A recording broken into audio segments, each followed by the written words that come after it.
and kakra with time wabane de and ema p ebesesa Thomas Tuchel a former coach e Chelsea so a manager e England or kasabo bi ntin say coach or the tuja.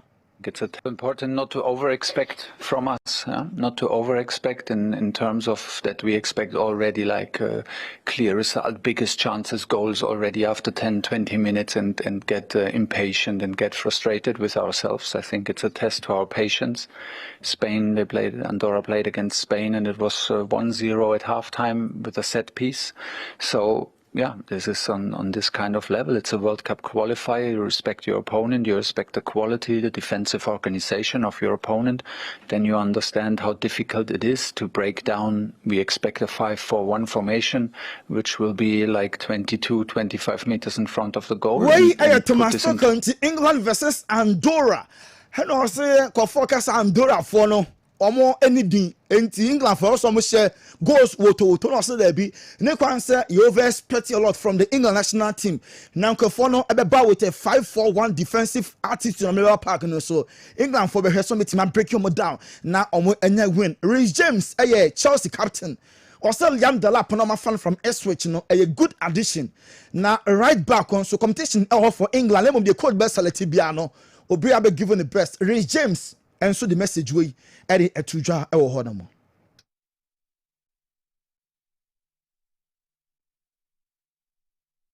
Great season, Ipswich, and I'm very happy that he's, going to be joining us, for the next season. He's a great player, and I'm delighted he's with us. You're used to it at Chelsea, competing with lots of good players. Here you have Trent Alexander-Arnold and Kyle Walker. What's it like battling for that position, and what has the manager said to you about that? No, it's something I'm used to, playing or competing with, world-class players. As you mentioned, they're two, phenomenal players in my position. And yes, of course, it's going to be tough. But, we all have, different capabilities and different strengths. And, just whichever one the manager wants to decide to play. No, I think he's had a great season. Reece James, Chelsea captain, England, right back now, boy and come how far England any Chelsea team no and so Chelsea I make inquiry 2 players back over Rodrigo Chelsea Eremu say Chelsea transfer the player bia e come say ya linking say or Johnny Chelsea Rodrigo Arsenal last week omo Remu and Chelsea so din about Kobe Menu say Chelsea after getting 50 million pounds say omo e dey call for Kobe Menu and also ebo Emma Manchester United. Danny Murphy a foreman Liverpool omo player or say Emerna so Liverpool move on. Darwin Nunes chances being while Liverpool enfa Emma no omo amane so many chances then so ontumi utilize ye bia window na Liverpool for Anton sa striker now on joining another club now opportunity mra for new striker Liverpool so aso ye foreign vet Germany a player Liverpool for schedule medicals for next week. Liverpool had an improved offer. Already the 2 bets Emma Leverkusen for Abegu. At the 3rd one GD pass see next week there. Now boy be Liverpool for their medicals so etimi schedule. Jamal Musiala German and a Brahmin player. He be say player Benaka opportunity in Barcelona and Codina ka Obepeke and also the legendary Cristiano Ronaldo any player or no Musiala per se on your opportunity 1-on-1 now on Ronaldo Nkwan Echo Dina Ousmane Dembele France any PSG talisman ye linkin say Ballon d'Or no or your potential winner obetimi afa now so I say all time the player only one grokra Leo Messi any favorite player of all time ni goat and no said Ghana ha ye bi say yen goat hwan a ebi mo say Mohamed Polo ebi say Razak no Dembele de or say ni goat the greatest of all time Leo Messi. Manuel Akanji Netherlands and Man City a player no Switzerland ni and also Debbie say players no break too much ball league we now Nations League after Nations League FIFA Club World Cup now pre-season immediately now the following season also boss players no there onye no kwa na complaining ni teammates or more Man City nso kasa piece players ne de asa ye more time omo no family omo enya rest simple omo bo wei adeche no makokobo wei ha adwene ye pa Manuel Akanji no Javier Tebas La Liga omo president or say Ballon d'Or no between two players Lamine Yamal and Vinicius Junior etiawa say Lamine amfa Vinicius no so far wey Javier Tebas La Liga omo president ne somebody atudwa no Declan Rice and winning Arsenal player of the season ono na enya number 1 spot no Rice and no Bukayo Saka second and then David Raya enya the third position Inter Milan ebisa Sir Rasmus Holland ekonya dan ho a ka omo be fa no from Manchester United agreement between Al Hilal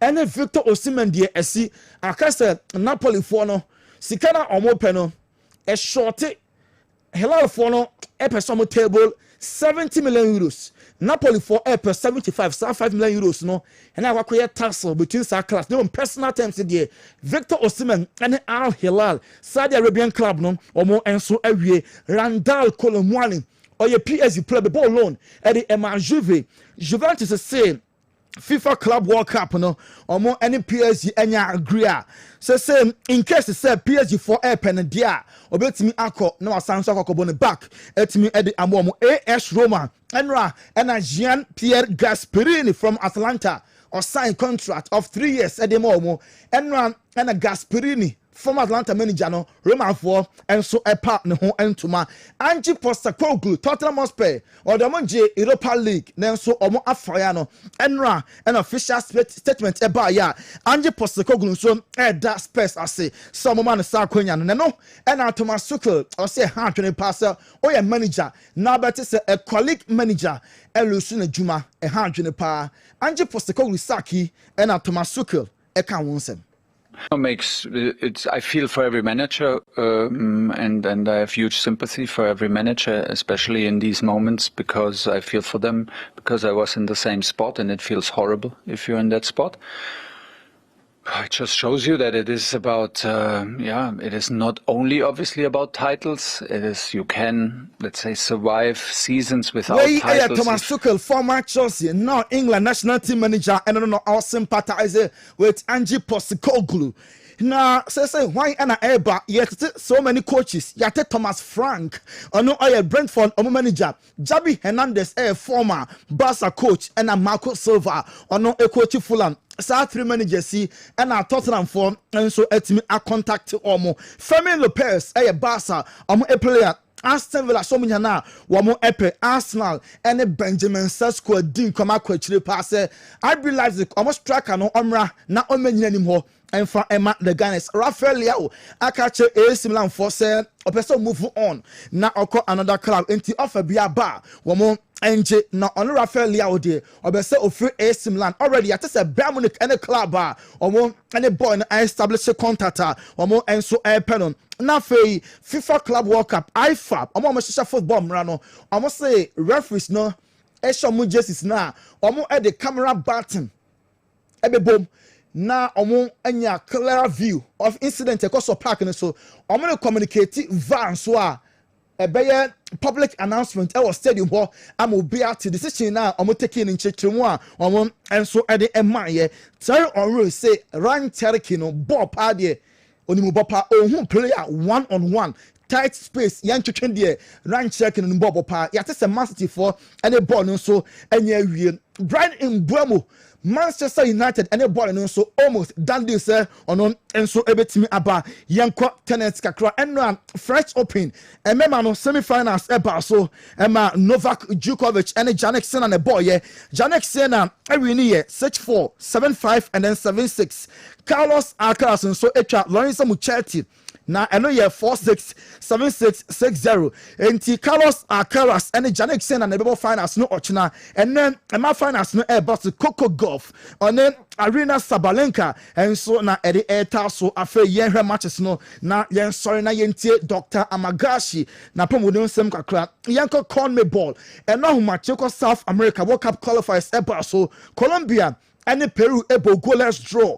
Venezuela ɛhyɛ kamienu a Bolivia follow ntimi ante nyame adoma on the 10th matches a Barcelona Bolivia ɛne Chile. Uruguay and Venezuela, Argentina bebo Colombia, Brazil and Paraguay, na Peru and Ecuador so abo Argentina decline, Ecuador second, Paraguay third, Brazil fourth, Uruguay and at that fifth or honemo. Young friendly games are the team eba so Ireland and Senegal ebo draw 1-1, Poland, Eshemienua Moldova and team ante Iceland, Eshe Kamiensa, Scotland, Etimo Bako, Burundi Shabakua, Guinea Bissau, Antimi Anthony J, Eshe 4, Gabon, Eshe 3, Cameroon Kamiensa, Uganda, Antimi Ante Morocco, Eshe Tunisia, Eshe 2-0, Manchester Ebas on the B, Equatorial Guinea, Omone Gambia, Boyma Gambia, 2-1, Cyprus, and Bulgaria, Ebo 2 Mauritania, Helusu 2-1 to Central African Republic. Slovenia Shabakua, Luxembourg and Timante South Africa, or more any Tanzania, and so a goalless draw or honomo, way any matches out draw a team a basso, and now UEFA Nations League games are a basso, Ibenya Malta and Lithuania, Finland and the Netherlands, Bosnia and Herzegovina and San Marino, Austria, and Romania, Andorra, and England and the World Cup qualifier, and no a Group K, na Albania and Serbia. And so abohyo mrena non kuno abo apamit eduno enso aha na yeden ko focus on some nebesi na yakọ Dr. Amagashi asoye na yafa nkrato kakra bi yebape se Joe Laka ene the entire sports club besin konya na fe munchirechire mu no ye dey apro stick and stay menu afide no enfremfria Dr. Amagashi me kana Dr. Amagashi so odi djuma pa ha o Dr. Aje abasobode bebre di firi framantam ade abepie asantema mu wo se ahaban kasa wote fa woyade bia bra Dr. Amagashi ho na onte ne te emfama ho empadi force se wo yare na se wan fe wo se a obi enhu mobo yade ben na etete wo yade ben na ni wudi asie bra Dr. Amagashi ho na onte yade no te emfama ho eye stroke diabetes hepatitis akwada ne kokobo apie anase oba moje etu no opa wo hepatitis B so oyade pa na kidney problem o beto ne te na uhia anase die yade na etete wo a akawahye ehia wangu tutumirika na bra Dr. Apostle Amagashi asoye na yade bedwane kra empanifo se yakote aduromra eno ane ahaban so yete no wuram Dr. Amagashi onfa ahaban ne enka okeke na emom no obompa ye kire otwede amponyankopɔ totrobosu kwa me basa yiadom se onfa adom ene ayaresa emra na wode ahaban ne kawa amunum ho ana ho ya wodene Dr. Amagashi sunim sunsumu niema obetrase ahwehwe wachi babia yade ne firi a ebaaye wode ahaban na kawa ma wate apo wo ye champion Dr. ni bia wode ahabandro anase wode nubra eya adwuma de se ebere ne so kese a Amagashi na wodwane betwa no efitete odumako abo ade na yede adom achede ema Dr. Amagashi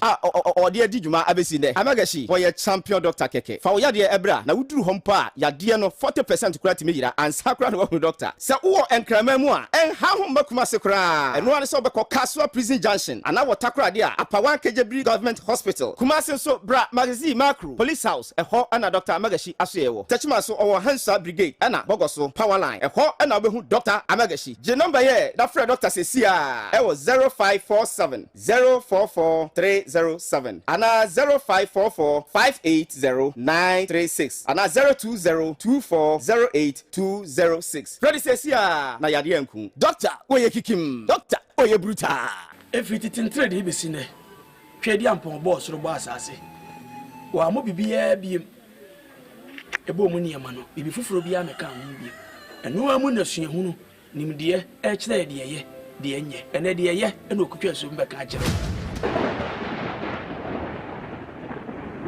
tiedi ni ye pa ne fatu tiri eye Dr.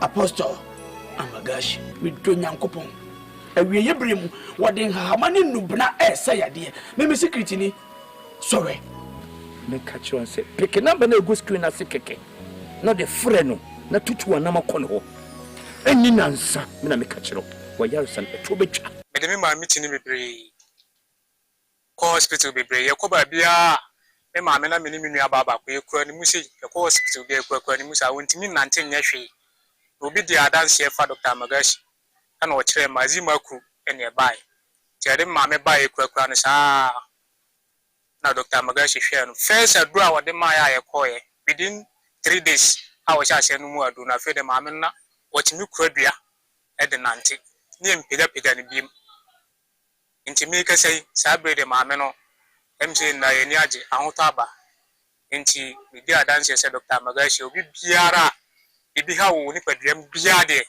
wo jide so ba Dr. Magashi aso ya ibia be kam an sa min magani ko na taka cikin wani magani sai wani ya gwada min wani doctor daga microwave zo inda nazo doctor ya ce in yi lab na je na yi lab nazo ya bani magani so uku kenan so uku na gani wallahi na ji lafiya na lau doctor ya ce min kaman aji Halima ciwon nan ya bari kura yasa dan wana musulmi saboda Allah ba kariya bane agona hodu kokata madu agona mi dogbene mi agbododo ye mi la dodo na mi fie acho Dr. Magashi wo doda fa ye mi ko egbe mi la gbe do na mi didi be mi ana hodu ko no anya be fifie Dr. Magashi watikie aboto kata ko dem nyamo la kata atikama ko zamile ma na nya se Dr. Magashi onkokwa na ko be fibroid lo dubu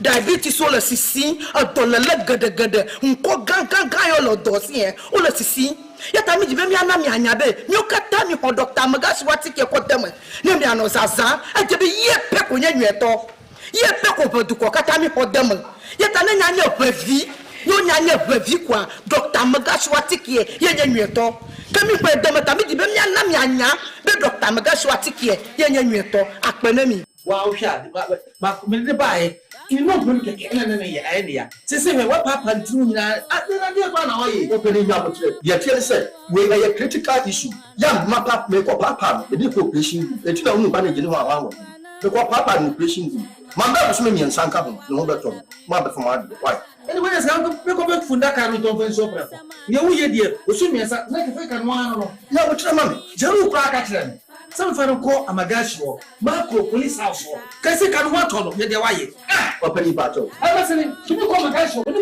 opani ye ni ko ye no mato ana pressure na wo so wa sa for sa no ya ye nyani ni anu de bi yagi le so fa Amagashi am sa bro asama Yes. Kana mejati Fabian Cheno besa. No,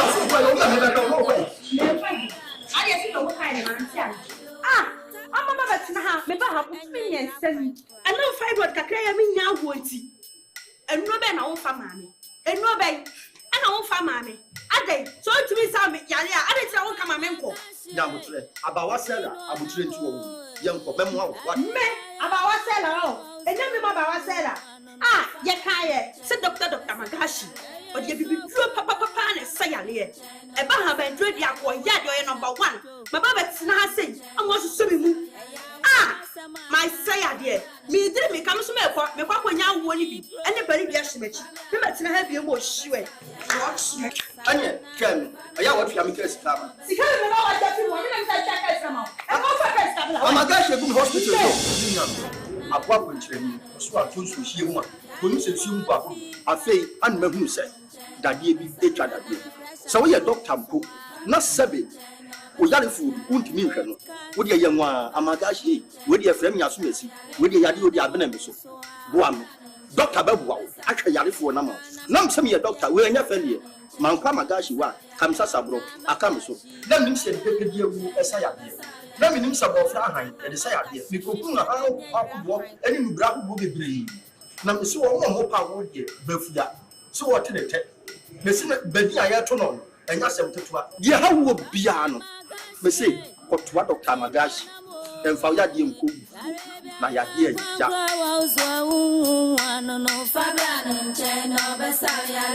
alatiare Dr.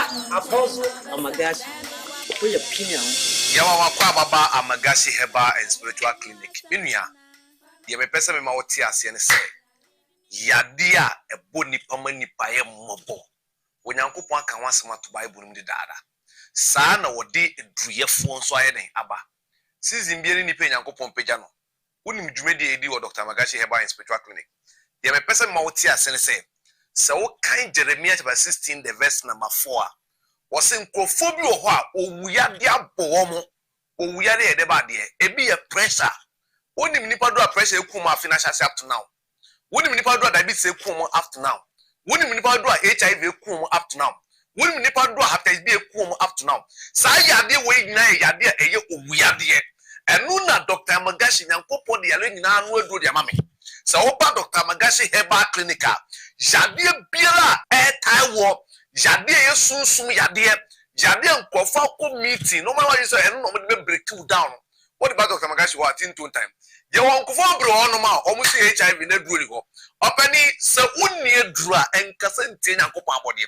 Eduro na ye ka no eduro na bedi mi ho. Ye nyina ye nim se Retrospective chapter 23 the verse 1 say was say sebi nipa ni be man yegman ko heaven. Enti se obe mesha Fabra Dr. Magashi wo ye be ma obe won pie kakraka e de amam. Sa na nipa sebi etwere da no so obi a hepatitis B da ne mojem obi na ni nkoso ehu ade obi a yade bi tata no opani omo pa wo kwa de bebrebe yade ena gu ni panim ase yade ena asesan krofo bebre ma omo da ne hiafo enu nti na Dr. Magashi meto nsa fro se wa yale sa anu aduru ababedi Sa uwo enkrama mu a enha ho makuma se kra eno ane so be Kaswa Prison Junction ana watakra dia apawan Kejebri Government Hospital Kumasi so bra magazine macro police house eho ana Dr. Amagashi asoyewo techima so owo Hansa Brigade ana bogoso power line eho ana obehu Dr. Amagashi je number ye da frɛ Dr. Sesia ewo 0547 044 307 ana 0544 580 936 ana 020 2408 206 Freddy Sesia na yade enku Dr. Oye Kikim Dr. Oye Bruta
Tony Montana e de amano nsam nyina no aba awie de aka no ye bebiom kakra na fi ye de afisem no enso atoa so kopim se du mienu ebebo mo ne entra na agudi mu nsem papa no se de bia ka kire no ye de ebremo ene miminda anope 05515 99933 05515 99933 was all the video and so ena eba 0244263902 0244263902 monka ho na yemfa dwuma no emremo. Okay, and kem ebe transi na fe yahwe eye foreign stories no emu kakra ede na free adwala bepem na memendai opesan ka so ode hu nsem kakra atudwa wa anya kwan anwuramu a ebia na ne botumi anya kwan ede awuram. DSTV channel 364, Go TV channel 121. Please, there's a big debate at UK here, Romford. Okay, we want clarification on this. Can Kwesi Techi contest for the GFA position again? Sekabis, you know, if you Romford, UK, and so Bray Yang. Ban no mrene dasunu chemudia. Obetumi assign Aba. Na wakana several times onye interested biom their football management efi ni ade no interested biom on sign man tibium da but they atu eja I can several times and check on the tuja and so all right Andy you want to tell and then do me na ye pege mu ever smiling Andy and then echo Italian national team nagu general oh agu 3-0 no way oh Italian national team nagu na general omo we ni na first half yes omo national team nagu wow agu Sergio I'll go into why their national team has collapsed and why there's no hope for Italian football omo lusu bibia anytime soon and I'm saying so there's no hope for Italian football anytime soon and I say they are not putting measures in place to come back. And then within the landscape, which top European referee now about Italian? Davido Massa. Yadi Pierre General Liverpool man or Koya March de Bassa. Apart from Carlo Ancelotti, Sergio, Shenim Guasia, Simeone Inzaghi, Kojin or Champions League final. Where is Juventus? Where is AC Milan? Those are the masters to bring their football back. The moment I want to Juve Kofem, no, not just Italian football Kofem. I'm talking in terms of the national team. So who say Juve home then or Fem pe? Now watch the Italian national team because anytime be a Juve home then was wrong. Who say the Squadra Azuris home then was wrong. Until anytime be able to almost cut the very top no. Team, and look at the number of players from Juventus, and then their football is dominated by foreigners. I'm not saying this is the first time they are going for South Americans, because back in the days from the likes of Luis Monti, Omar Sivori, no more the players from Argentina, because of that connection. But you and the Italian football no. Oman missed the last 2 World Cup 2018 2022 baby omugina say Oman ye careful they will make the next World Cup too and then see for the Italians what are the measures to bring them back and said you I will talk about that now right. The UEFA League of Nations finals Basel China Germany the Seleção of Portugal and then the La Rioja of Spain. Once again, why am I saying that? The competition recognizes winners. In the UEFA League of Nations, Spain, Portugal, Spain Ajibi, Portugal Ajibi, and the finals. You better share that final and how Portugal almost every World Cup, almost every European Championship, but the UEFA League of Nations is the almost as against Spain, who have been consistent in this particular tournament. Okay. So you ever heard also. All right. And then transfers are air coso. Barcelona episode Mujama candidate Testegan coin. Yeah. Reasons there. Man United for only Gusu Pucci for Jokers, and Brian Buemo, and United for lineup on Pesobi and Senate. Chelsea. Omo a left winger player obo from the left side Ediaba inti omo hwe Nico Williams omo the player because Barcelona send omo kope swap deal a player be we talk about transfers and in general players are omo move Victor Osimhen na yenim so onko Saudi no but you know no pay Barca no agree wow no agree terms inti e be hwe so still omo be push no na finally Victor Osimhen atimi akwakopi mo Saudi Arabia 400K a week for Nico Williams. Yes. Charles Bitmutia. Omuntia. They won't pay. Well, I'm aware. And that's la no mukasasa. Do you know say do you know the chance say ya? Chelsea no mo just on bet you that amount of money for players. It is and tempano muja Raheem Sterling kwan so onko because no 300 and above so onko. Jadon Sancho yes say obeje more than sa figures no who the Chelsea fans na here no almost see Enzo Fernandez say 150 Abrante Fen Kopama 120 Moika Sodo around 150 Kokoyera around 110 who are you to take more than these players? These are proven players within the blue shirt Into how do you take more than them? And Nico Williams, I agree, he's won the European Championship. He's in the final of the UEFA League of Nations. But in the Europa Cup, in the Champions League, what has he achieved? What has he done? Good player, quality player, or better adding more to the Chelsea attack. And Sergio, he's coming from a new league. He's not proving in the EPL. Into again, on your player or ba ama obia betoni jesi ama odi atika. Yeah. There be on your player or ba abroad the pulling power. Say fans beba or better draw attention. You need probably energy. So in terms of the commercial viability, you will make money. He's not that type. So how do you spend the ball no emphasize the number? There be. Now come for money sir. Okay. You know, see one more Saudi and warm. Naturally, that is how they are. Omubo no attractive Saudi. Nico is not that type. Into one team in fast Saudi and ma. Into one player also to £400,000 a week for David. Okay. Those are players call it the shot in the respective teams. Players are trace the park. Players are my fans sorry free stance him. Players are ready proven with a better PR, a better commercial viability. Those are the players you pay that amount of money for. And yet, Nico Williams, Chelsea, in terms of their play and in terms of what they want to achieve. But Sergio, 400 a day, I don't think Chelsea will pay. I don't think the Chelsea buyout in a region of 50 something. 50 million euros. Yeah. It's probably 42 million pounds. Unyana bad. You know, we 150, 120, 130 more. I see. Yeah, wow. And I am for transfers in Kakram, so na fi yanko Italy football no na yenhwe da kwakudu. Okay. Enti Sergio, we unyana ba no ba be share left. Esteva wo beba. Ono be con right. No Madueke is likely so be Newcastle United. Pedro Neto your option the man. Na Sergio, utiminya center back ba ko ba be share chile Chelsea are good to go and you expect them to compete very well.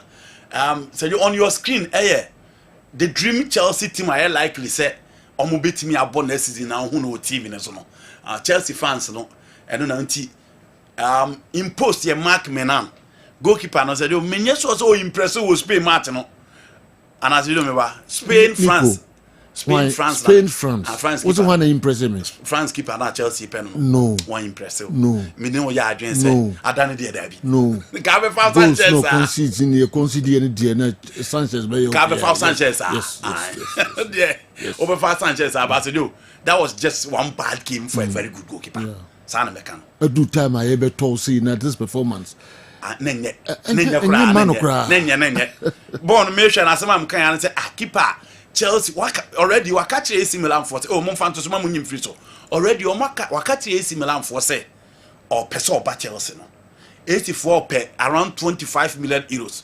Chelsea in a contract be wo next year June to omo so nya ready so omo betua that figure no for him omo betua 10.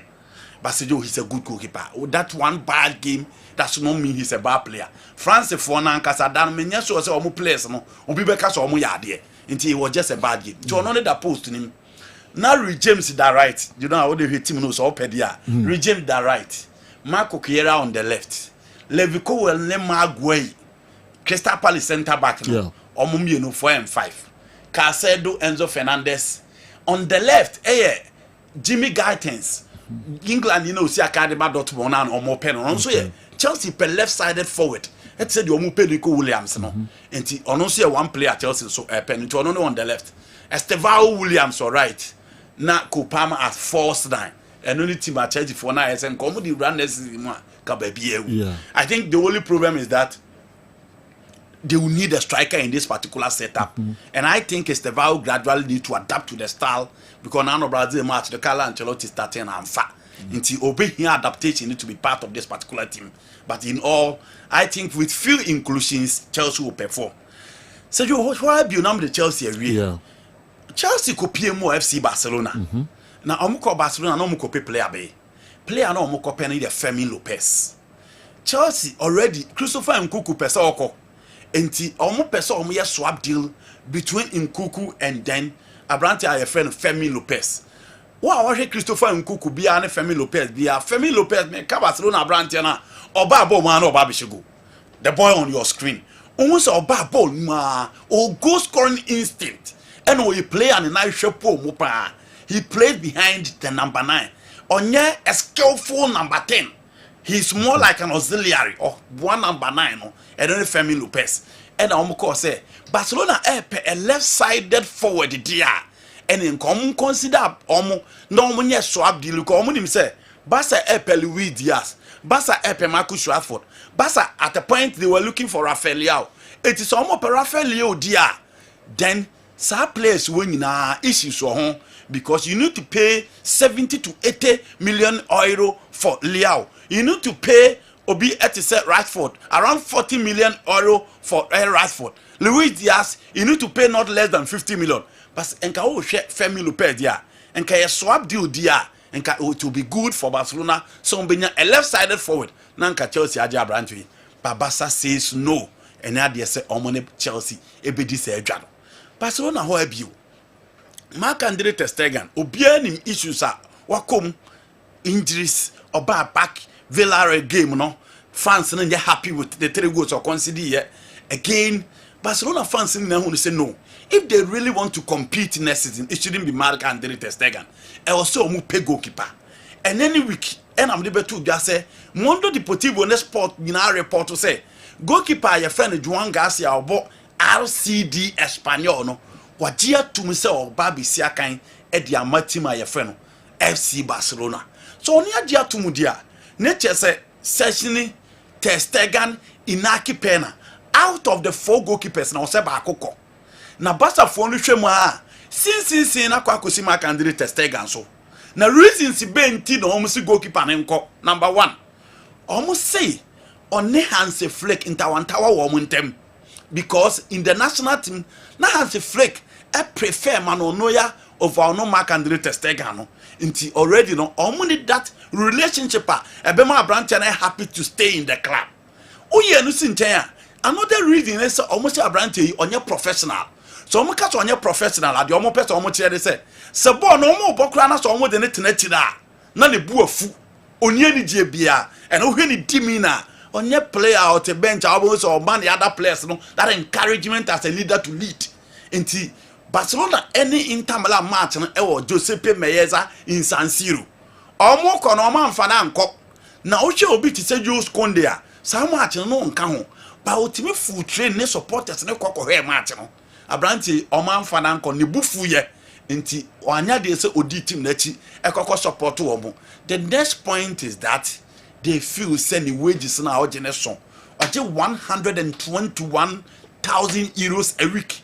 Barcelona person mo clear wage bill no so and said you so mo kwa kofa Juan Garcia badia na che say Juan Garcia is going to be the number 1 goalkeeper for Barcelona say yes adia say see ono na German national team number 1 say yes adia omo ntimi guarantee the spot within the club inti omo chirema abranti enya de say omo bema na tena omo beja na kwan na wako akosi aka inti Marc-André ter Stegen situation no in FC Barcelona no sane no enso ete now so oba England biwa obia nim say Manchester United nso egusua players clearly in the market they are very busy omo at the bid ekoi for Brian Buemo 45 million pounds Brentford said that be omo nya ready say sika no omo beje omo pay 60 million euros na pounds na Brantje na ba na oba bi sia kan e de Mama United and United for now keen to bring that guy to Old Trafford ono so express interest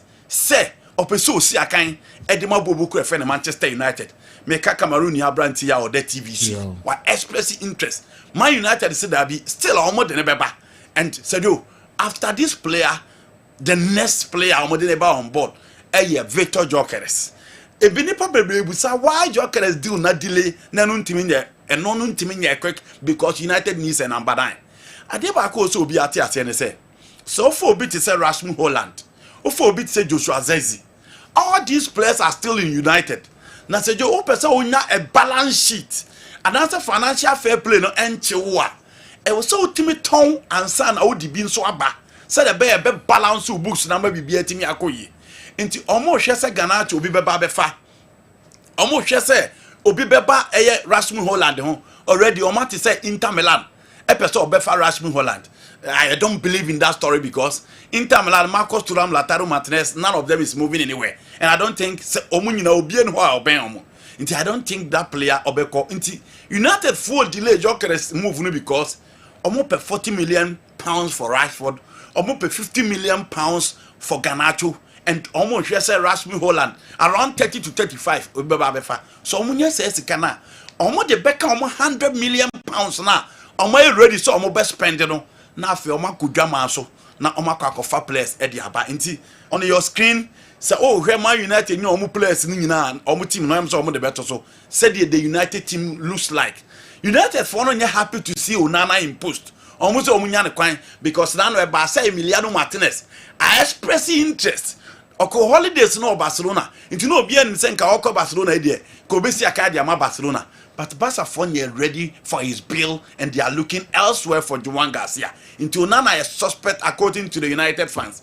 3 back on your screen no na uhuno and midfield no momna machi kakra midfield ni Ederson of Atalanta and Bruno Fernandes inti Ederson so deal no ono so hila afo ni chezi no e ba be fa no inti Man United nyes kani bia e no mo betim dia call for Ederson of Atalanta then Bruno Fernandes Dogu and then Amad Diallo as a right wing back your team will lack balance so you need a right wing back then in Buemo Matias Cunha Jokeres up front.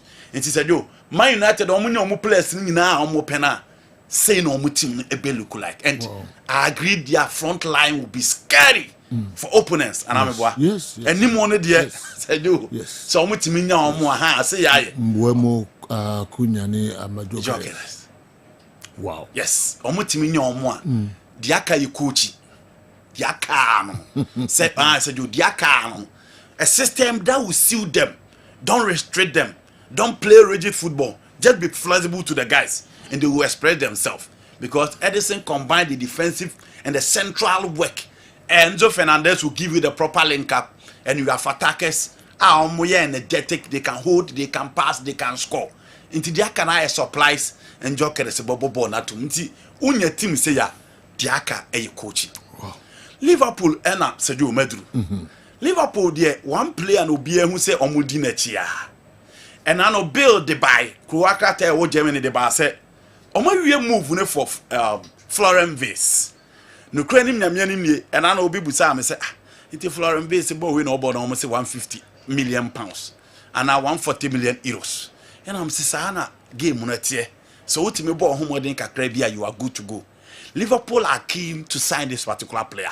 Ni move na ho ana abaso o mawie ho ana wasate wonsem bebrebe ni nyina na say team your friend by all for Leverkusen you know omo nya nyi sika na omo pese omo je no Liverpool for nyinto mu say they will pay that amount of money to them to omo nya nyinto mu say sika no omo betua and Abrante ni figure all say pe no he's looking up to 20 to 22 million pounds a year. Liverpool are ready to offer him 50 million pounds a year. And it's kind of more penalty the range of 140 to 150 million. More. Liverpool are willing to pay around 113 to 120. Liverpool mutia. So far, Bayern for Teatana, Manchester City at Teatana, and a Liverpool Kwana to do. Omugusua, omu push for a mover. Omo person omo de befa Branty. They want to defend the league title next season, and they feel that so unya way.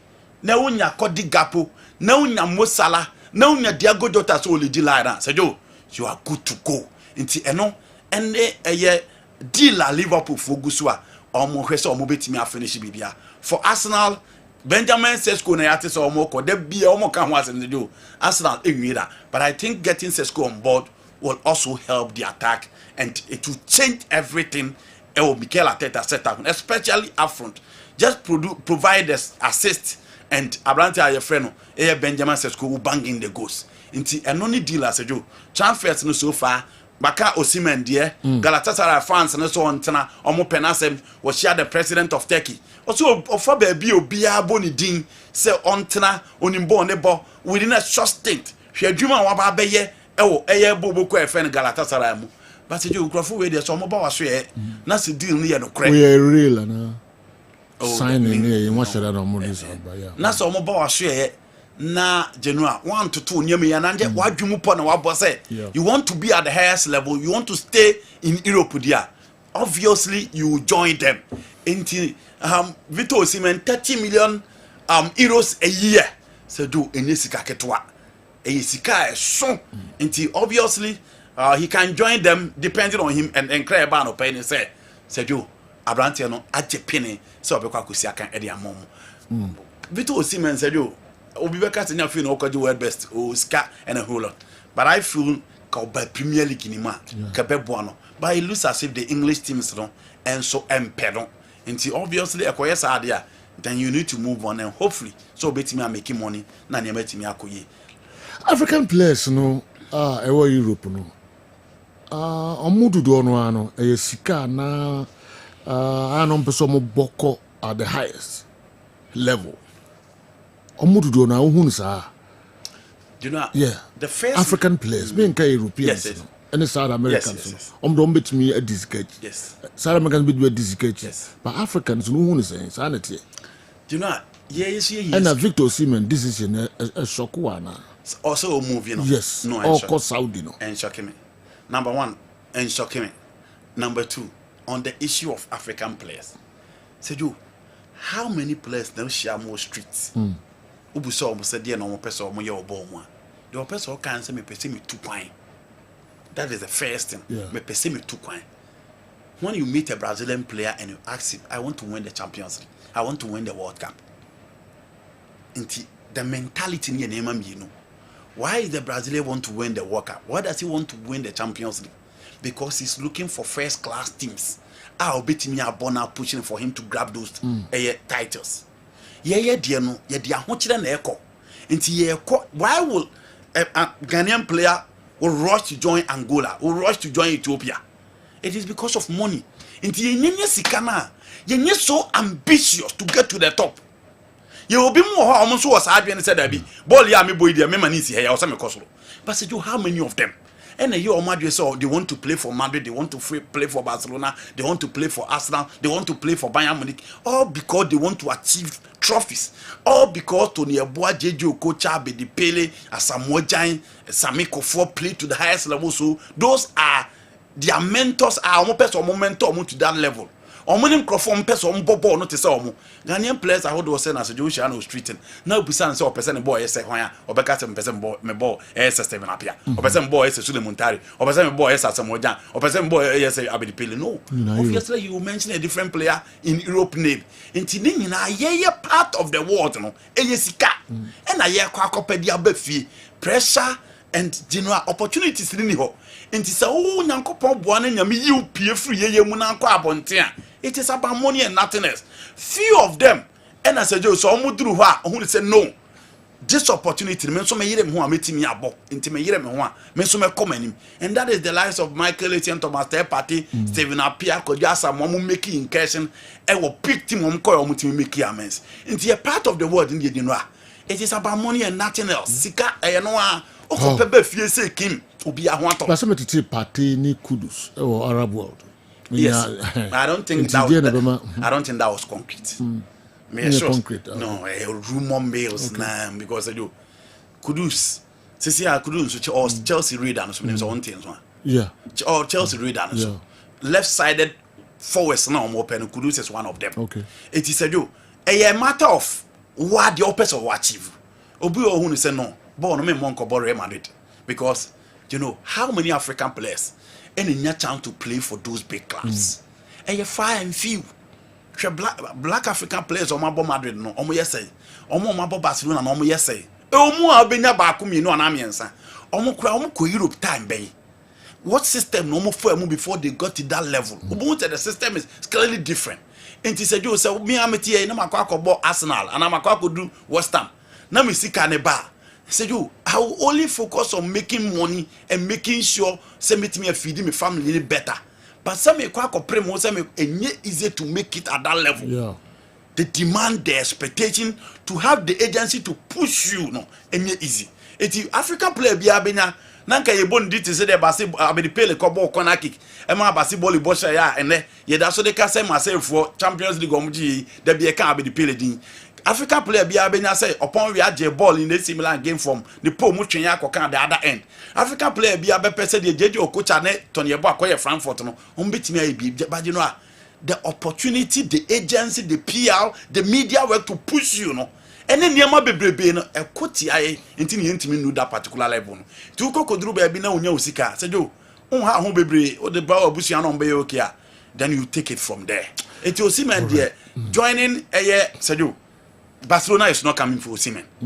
He's not returning to Napoli. Chelsea is not coming for Osimhen. Arsenal is not coming for Osimhen.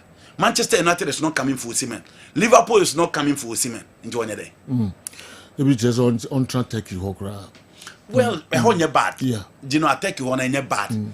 Looking at the situation at Turkey. Yes. Obibe argue from 2 angles. One. Oko within a short time or making back. She otimishe go na TSC fans nim.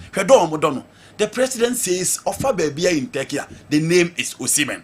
And he said, Genoa, changing environment. There were a lot of players who changing environment. Na bono cry.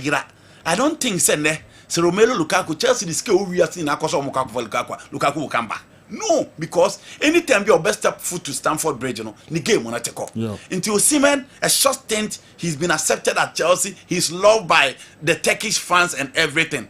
Moving to the Saudi world, Alexander Mitrovic is still there. Into competition, apart from some of this calculator, competition because Mitrovic and so and were banking the goal for Hilal. Into who can compete apart from this amount. And you know the expectation of the fans Hilal. Hilal a big club Saudi. It's the be a results oriented club. It's as to so more the chance to deliver. Now bet me I express say Niamakranko you have been the time to adapt. It comes with its own pressure. And then the be maka say on. But Osimhen feels the big clubs are not coming for him. And if there is money, you know. It's an African material. Why should he wait? All right. You call Italy as one of Kafa Omo na sell the message be about Mecca later. But you show we brand nut and the way and so about. I'm a Manchester United fan. I don't get moved by these Dream 11 and these hyping. It can be the same old story. When Rasmus, Sancho, Anthony, Ugarte, and Onana were coming, it was the same dream team hype. I personally don't believe in transfer hype of players with regards to their price tags or aura around them. I grow any form. When they start playing, then we can hype them. Brand nuts. Edina boy no. Basara man for ye. Almost Edina boy no. Banu bien who anu 40 goals a season. The story is not the same. Rasmus Holland. Ball now the bar Manchester United. United at that time not hanging Kwana Beton. He was no exceptional in Atlanta. And the Kofani buy. I'm not saying in Seseju. Buy no babebo. But these are good materials in the market. And me being an analyst, I have to analyze them. And the me juma me and I can in Misaka say the better to one a coaching. It is a do. You can assemble a galaxy of stars. So when you good coach here, you win nothing. Until make us amidst all these players. All right. Diaka a good coach. Okay. Does Andy think Kobe Manu has no space in the new Manchester United team? His discussion about the potential Man U team for next season suggests so. Dr. Moses Agawina Amanya, senior lecturer at the Montfort University, Leicester, UK, and the Wizwaba. Senior, Leicester down with the toast, no Manu team to be sir. One of it me to know. Bruno Fernandes near Dawson. Bruno Fernandes or your advanced midfielder. Ederson ultimately Kokumbanu Yena Fenono. And even with Casemiro and Ugarte, Kokumanu is still on the bench. Tama we muma and Kokumanu on our bench. We're failing to progress, said you. After getting a chance in the European Championship. No BN so be take over. The midfield of Man United. But has he? No. And the Josia can't demand results oriented club. Omu entertaining Sadian. Man United the 17th. Omu entertaining was a better team. I agree, he's a potential material. You need to keep him, give him more time, no grow. But opportunities are United, they are on 17 a position within the team. And as I said, if Ederson is coming and Bruno Fernandes is available, he cannot compete with any of them. Italy, Kakra. Okay. Yamal is going to discipline the Portuguese defenders tomorrow. If Andy thinks the Italian football is over, what about France national team? My greetings to All Saints Collection CEO, Madam Tina. Eshal, Edwin Friwa, and Abraham. Okay, custom officer. Yeah, custom officer. France for problem, coach. And the hyper media and the more place on problem. France on problem, player back over ball match, me no she go, he's all over the place. Sergio, Desiree Doué, just few games, he's all over the place. What's your man? Why is he not good? You know, national team, I'm not saying he's not good. Yeah. Sergio, you don't push those young guys now on far the Kakrakan. Watching him against Inter Milan. He scored those 2 goals. Sergio, yeah. Now say Kokolo Mwani be ball work. Also the man of the match, MVP. Yes. Sergio, and no man also omo ye Bradley Bakula sa. Sergio, omo ye Nkuku sa. Where is he? France just won the World Cup in 2018. They played in the final in 2022. In less than 3 years. Italy are missing the last 2 World Cup into almost 3 years. Italy are missing 2018. There be France on map of finals, and you know, Okosora Obafem. Iti Oma missing 2 World Cup, and that is serious for a nation who have won the Coupe du Mondial 4 times. Italy team qualify for World Cup, and you know, Shenin Guasi Omkoji or Oslo. Norway, Makaso team way at 1998 team now.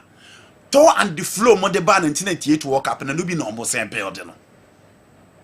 Into Omo Antonio Nusa. And Omo Ellen Brand Haaland. Ewenimu. Into any muneshe.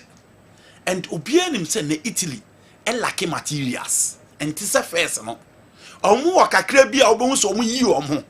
But for players to give them that shout, for players to be consistent and show up the Azuri quality, no. And yamrante ya omu jinahwe. Into omu modi board ewo fem and omu de kodi and mbuase ewo Oslo. Nigeria, na me can be say Italian football na ankasa bafem. And now me can say she teams are about Champions League final and saying na she omu about Champions League final she goes some consider one they lost their identity. Into me the example of Juventus versus Real Madrid at the Principality Stadium. Juve conceded 4 goals. Those are the masters of Catanaccio. She Barcelona versus Juventus at the Berlin Stadium. It was 3 goals. Inter 40 game against Manchester City conceded 1 goal.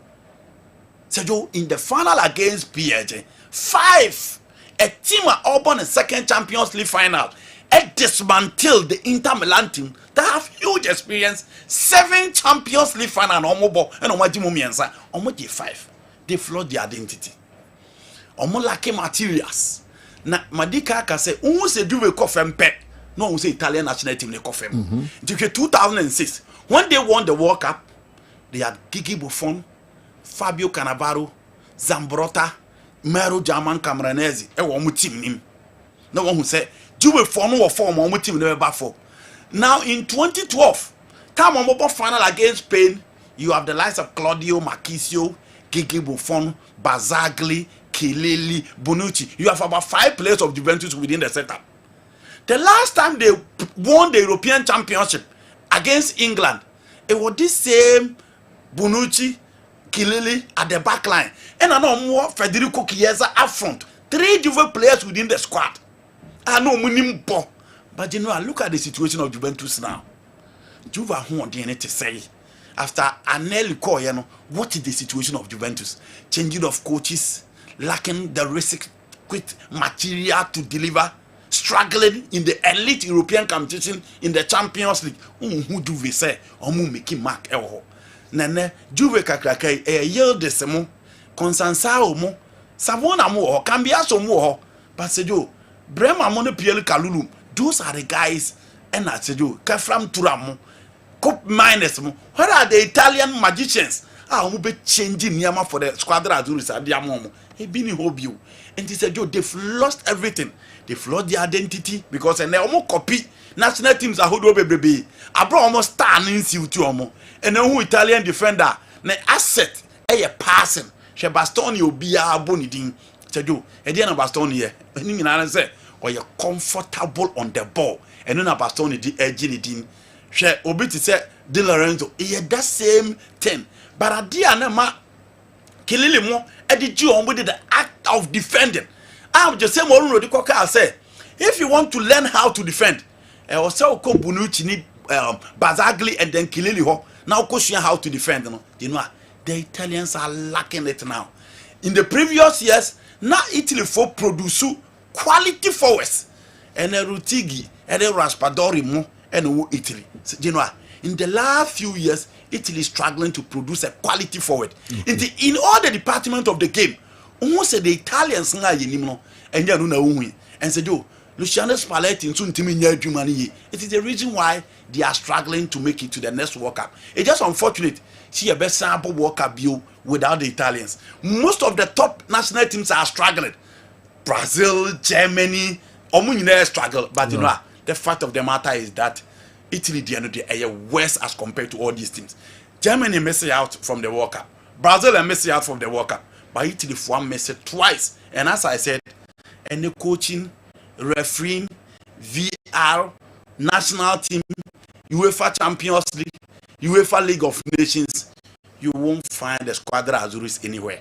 And then China finals on Bebono said you a referee Sandro Scara and a BD a Swiss referee and a BD the finals of the competition. The PNU yeah de Liverpool and a Pierre Jema the video massa when Timmy after Usato they are struggling to make it over there. And beer from Italy said you a confirm so far as football are concerned. And until there's no plan to come back. And that's almost share junior national teams be and then say be almost academics be to bring quality material from the ranks.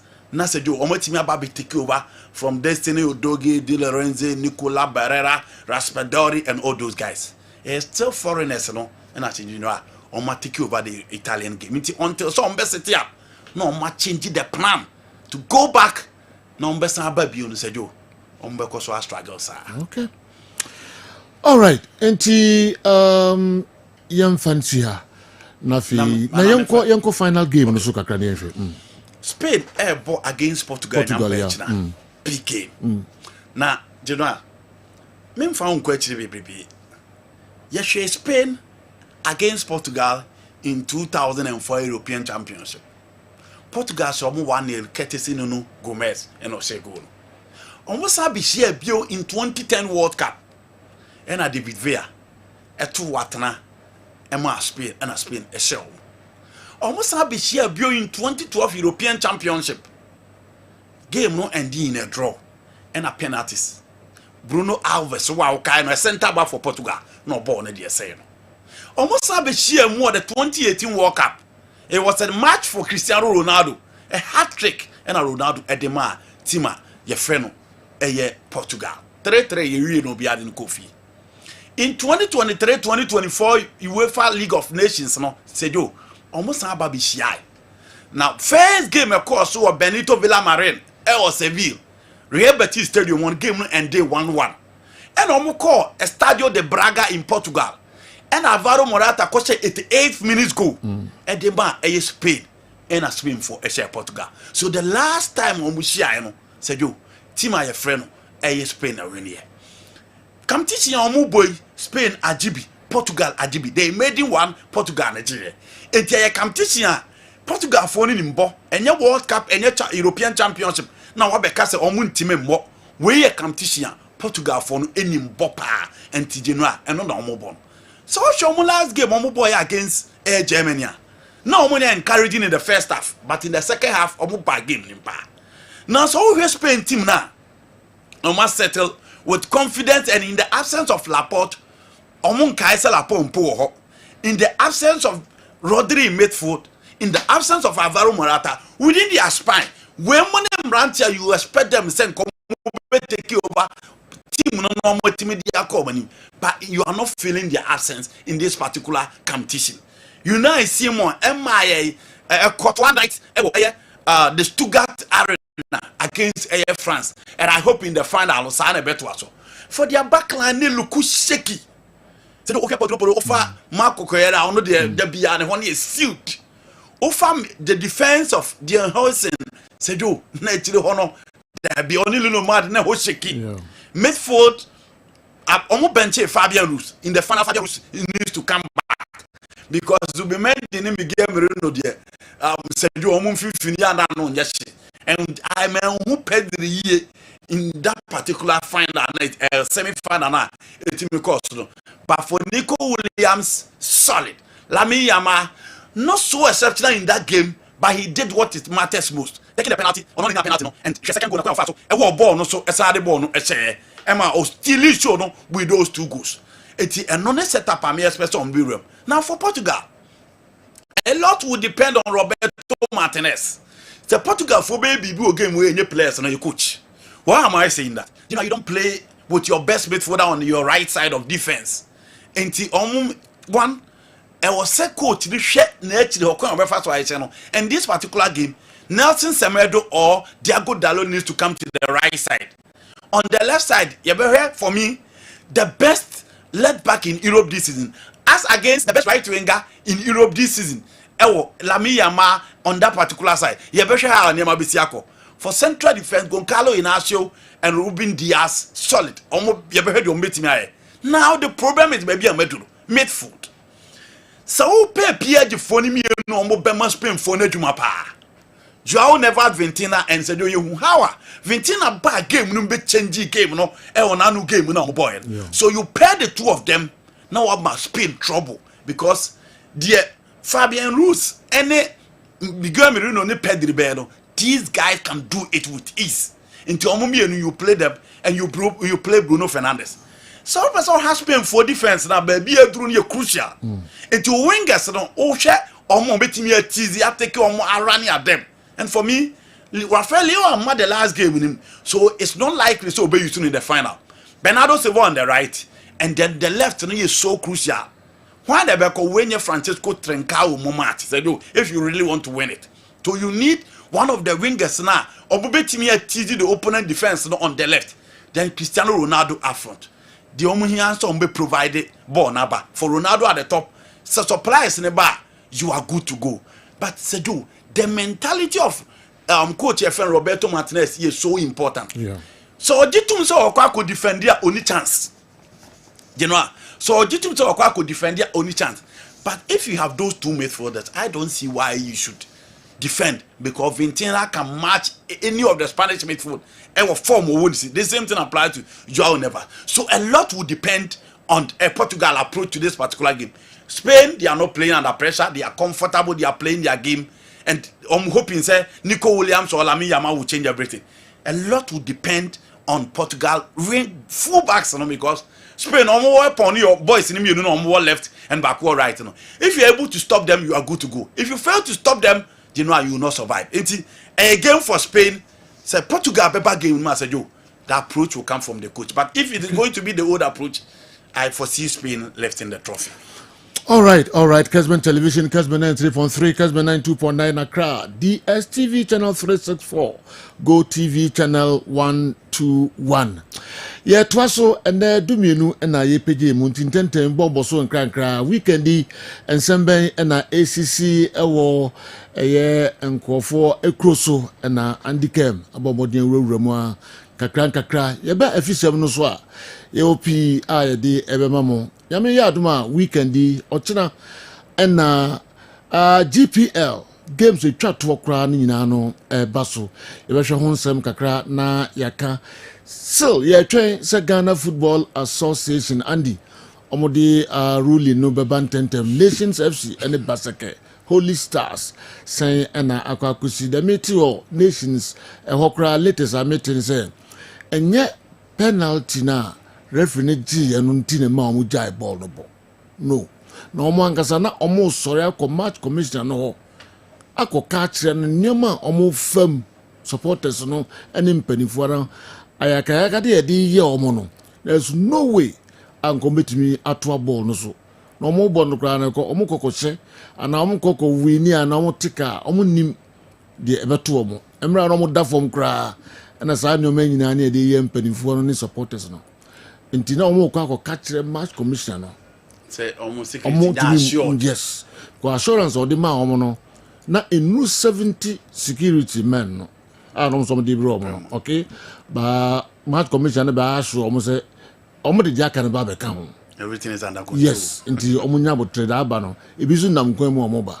Omo transcript ni still. Into na omo kwa ko catch no. Into ene no be shia keke a coincidence. And as penalty ni by. Into mo obi anka na ba bia say penalty na penalty na enye penalty into na omo so omo. Nemum omo security na enye papa kra ti no mu jaibo. Intina eno so nchire mu eho eno no. But you know someone will ask, no eno someone will also ask this question. Say inya memu. We discuss it. I'm only putting this across. Okay.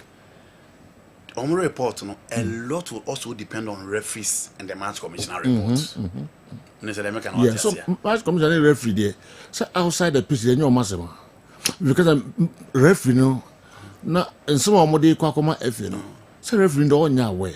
You know, say the okay between Omoni match commissioner. The okay outside the pitch. Yes. Omsa yaka there na Basake Holy Star supporters no.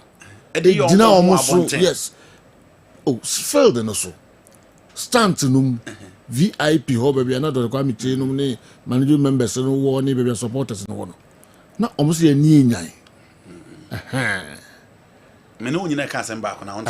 Okay. Dem me bisa ne say we na omo ka say esi nyina. Referees report, any match commissioner report, there was a capture no so. Okay. I mean, say what American na say. Say a park no see see. Say a park no see see dia. Then nations request any report on the brain. Then that should also capture the match commissioner and the referees report should also capture that. Okay.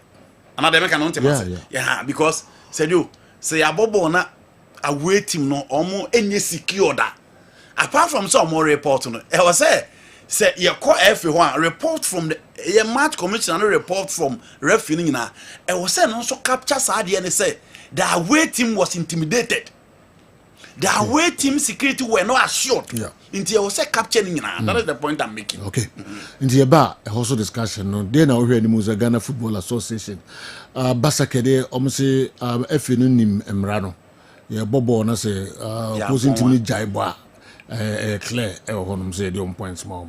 But nations edge at the frontier almost a jaiba minim how FA no be huno. So that kind of meaning na den sunu. So what's my baby outcome? Onim omoto we asem no correct. The asem onim you know the problem of this particular issue in nations and Basake. Yeah. But see a people league we and sign our results of bad any problem. Okay. And even be here. Say a bully we. Etina and any china. Yeah, about the last round of matches. Asema sikosiada. Very timai. Ye bully you winner. Said you be bullying na wi na asem na esi na say ni e ba beka eh eba na bizie okay ye baba na fia ba behwe sansem we nyina so ura Kofi Adams enso de nsem kakra atudwa ko London na nsmo de tudwa de afa ye club owners no ne mpanifo mo de da clubs no anometre GPL clubs na division 1 was one for the football administrators no also me clueless I say or ye says some of them are clueless na ESCO member Odro Safo Sibosro actually na drink kakra enso de afa ho ye kwaba na ni nyina ye de honsem enso bremo division 1 teams also qualify eba a premiership no menim so we be kakra be tudwa Ho United, All Blacks and a Techiman in 11 wonders na fe transfer stories kakra enso ha ni nyina no ye ba andi obetumi aboa na hwehwe ni nyina titu menya chance share All Blacks last week. Okay. We hear All Blacks Nepak Academy last week Sunday. Okay. So team no. Okay. Yeah, I would love to talk about them. Okay. Dear ba yenhwe ni na Titru had to vote the commercial santikotoko. Yeah, transfers. Hey, you know how so yeah transfers. Just omunyan sign will be about Edino more per Heart of Lions players okay. Those are good players. Yeah, bemo. O me metete me mo bi edi. Ntiti hu ni okay. Has players to a house a pen on nations on wedding como. Wow. Players to a house a pen. Matse nations on wedding como do actually pa. Nations this omuka so mumpe. No, Matse nations can have some better. Oh, okay. Yes. Ado kwa mi chinya hwe. Minte the ono so baba kabeka. Mama tete scanner has nation de be mano. Has omo so betop. Omo de 20,000 beka ho. Wow. And let's hope say enkoye math because last year Kotoko for player has to me fan co secretariat. But e be we no about Kotoko we na has say players. Sure. Until let's hope say and a lot of players in be contract be August. And the teams no mo keka mo. Okay. Players no more pay no. Kotoko pay back from Bichim. You know, players ni be contract be August. The clubs no more keka mo yes players ni be go free. Go free. O ton anu ajimu tentem. Players we na dwen so beko be move through club. Onya hu se na yi na ben sa no. O man den obeko. Nti no monton mo tentem na. Nations more pengrofo players but omo so players ni yi. Ukomanyi yi. Say more pengrofo players but omo so players ni mu yi. Oh okay. Bibia betimasi. Aye. O fetch la koyo obi de obe na de ko. Hey. Aye. Obi betima ko yi Dr. Kwame Cheese ne na akoko bi de. Nti na meka so more players omo so players. Ebe me won kakra. Ye kwa ba ne behwe sa nsemi nyina. But yemfa we eni animu amanfo by popular request.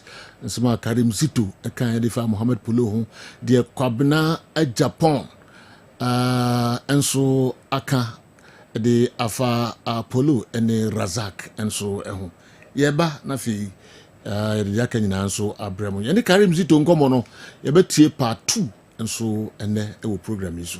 Yenko. Nkomo ene yenya the legendary Abdul Karim Zito, former Kotoko player. Now they have and the supporting Nkomo. What's in the history of Ghana football? Kotoko 82 team the greatest of all time. Coach 82 team in Ghana. Ibenya club will be with my parents. No, coach. Ni edi mu kakra, ni animu no de oka edifa eye Mohamed Polo ehwo no na mepe eye we ni de eba betie later. Na de kwabena Japan enso kan edifa Polo ene Razak ho no. Yemfa nu ni animu ansa. Antoroko coach, that's a person for Kessben in Niagro, Yamakwaba. One of the greatest of all time. Player better number one. Just say, what I said, wow, this one is exceptional. Who good to know? Lady Kano, me that's say, Obama Kwemu say, me can't football, Ghana football, because you see, when we talk about good, that doesn't mean say, me yi ni pa ba kwa na chese ni akano enim bobo. Messi is there.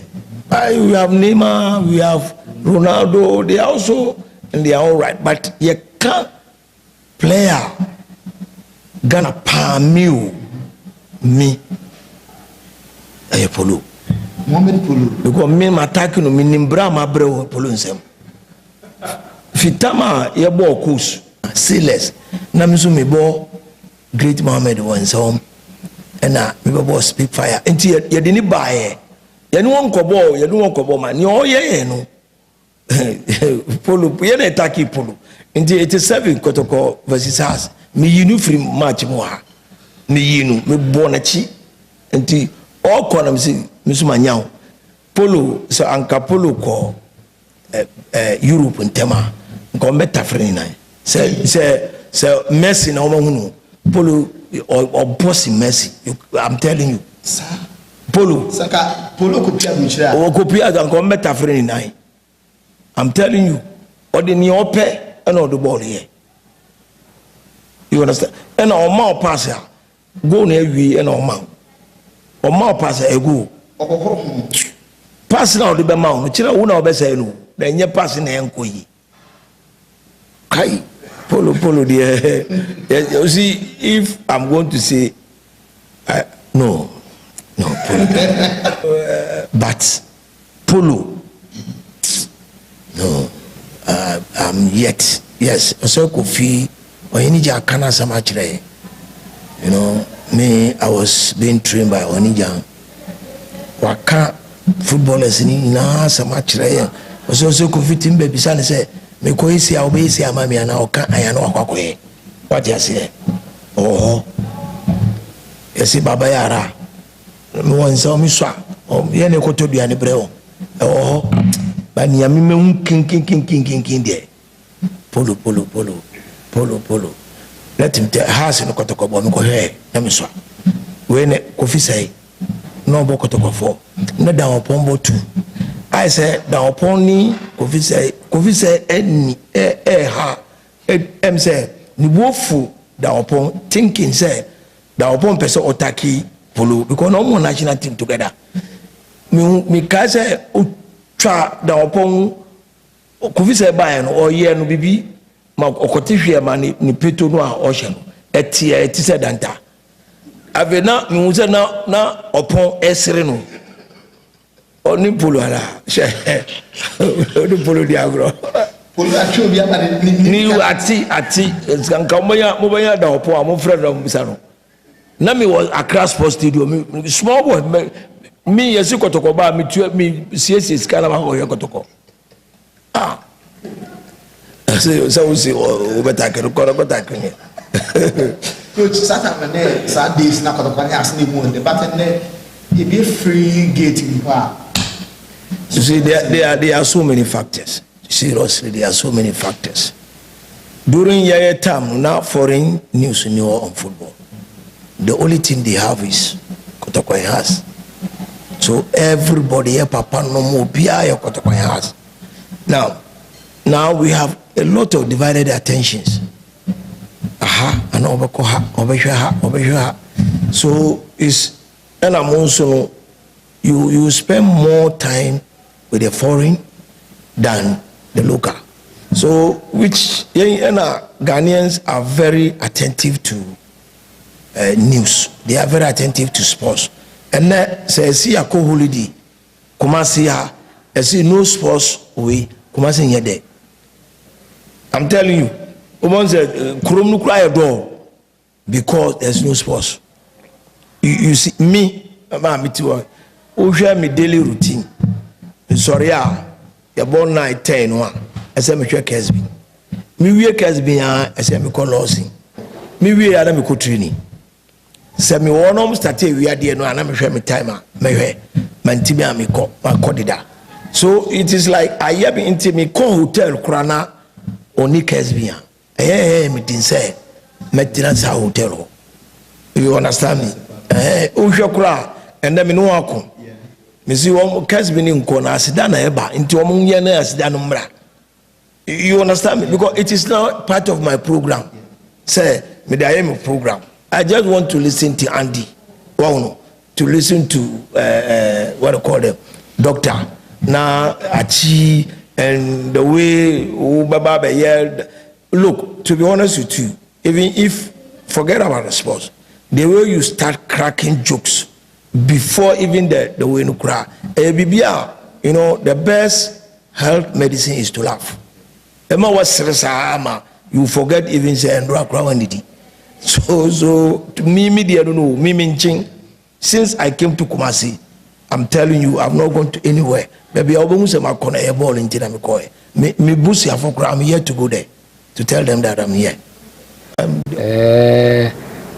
So say Razak became Africa's Footballer of the Year. Olidi Black Stars 1978 to win the cup for keeps. He was the player of the tournament, scored the most critical goal in the semi-final against Tunisia. So, you know, only one of the first to Koboma US Cosmos football in those days. I mean, Kaiser Kotoko, you need Feyenoord. Kobo match be 78 and 79. The then coach of Feyenoord says that number 10, he will fit into any club in the world. In fact, Razak Jina Sonode, only general and Kasa Ujina midfield or distribute or share goals will be a golden boy.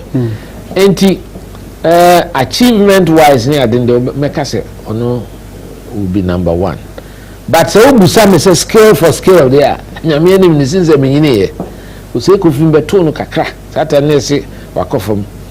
But even then no me papa dey say Kofi say no ka say who obi odun ball say Kofi enra asebwe enra me ko share enra no mo mining conference bi Deputy Mining Minister of Free DR Congo Isaie me ko share no opening bi fi enra nyumre Obusam say Kofi way was it Congo there? Those days Kotoko, I say Kofi up to also onyana ko be hunam so catch them in tema won the phone number ka my friend every we o na nka ma me na share no na eso free Ghana no pay intimate me am free Sekofi but Sekofi me o engineering institution ko be chia me oni da na osu ba mo ti me no more relations ayana me from now Sekofi polo the skills de nyame anim ne one who boy no bo you know Barcelona Lamine no yeah sa na polo tie okọ no abo break nipa be twem no afa ha hey nti say skill to skill there Mfuse Polo was perhaps the most skillful player I have seen in my lifetime. So, but nye no kwa na dey can football. I say compare Messi ne Ronaldo. Messi dey na say nyame dey ache no say Polo dey. O yesi ane ni peti. Ronaldo dey no why hard work, why yire ne ho. We need those skills no but we have achievements. Dimi say na per Ronaldo asempa up to na me pen asempa because me who be a we limited in talent. Na why yire ne ho adru ba bi adru na je say ono so me pe hard work nti say ni the mess pen for no mo nye debate no mo ma yenye yeah was sports no na see those is almost another Crawford there was a battle in the media between Polo and Razak near there. Razak near more general Ujina midfield and Razak call Arab contractors. Can call G African Cup Winners' Cup. So no some back to call. Some dear driver in 1987 near Harley Numniade. To share and no now compare Polo career now. Polo 77 no or the top by a friend of Miracle of El Wak. Some kaya only a Harley Numniade. And 79 team no crime no count. Saturday no pra. Team say Douglas Tego. Nana a year or ball left horn. But Polo was also part of 78 team no but now Razak it is a totality of football then yes me to Polo am a personal friend. Me feel say eno dey come the Bema Abdul Razak golden boy. Na mum say pa say ntwen dey na me ya ma dey bi na Polo. Otimi wo boss na akoshe net.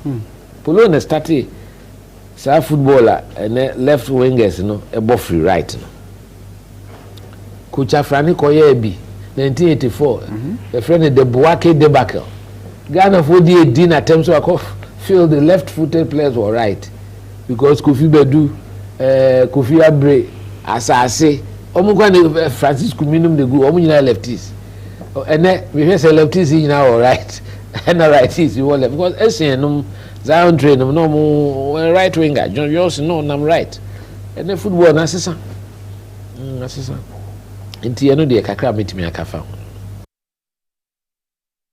Okay, yensa imra na yemetua moso nkomo a wiki ye nimpanifo e bi didie na yede ato monim no enche beba part 2 of Karim Zito coach Kumasi Asante Kotoko nsema okan no yede part 2 no enso besan aba na Andy Kabra J Japan nsema okan ase Kotoko ye wuram kakra o nyesa player or a combination of Lamine Yamal and Messi.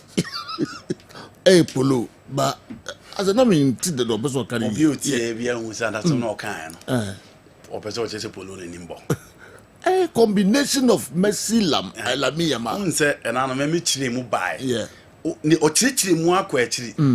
Ewe do ba ma me chile be Zidane. Any Messi example. Emma Obiati, I'm talking about the roles of those players on the field of play. Yeah. So far, Polo na far Razaka, the Obiai or Park and so made the two players literally ma Obiati. Yeah. But you know, apart from the roles, no, so what your description of them are two players in the Polo no person just nimbo. One conclusion is one conclusion is how. Say na make say on the roles, the rules now or a playmaker. And a skillful forward. Yeah. Okay. Intimate. Okay. Let me pick Jordan Opoku and then Chastela to explain. Jordan Razak. Yeah. And a Chastela Polo in this particular description. Sure. Me sure say direct.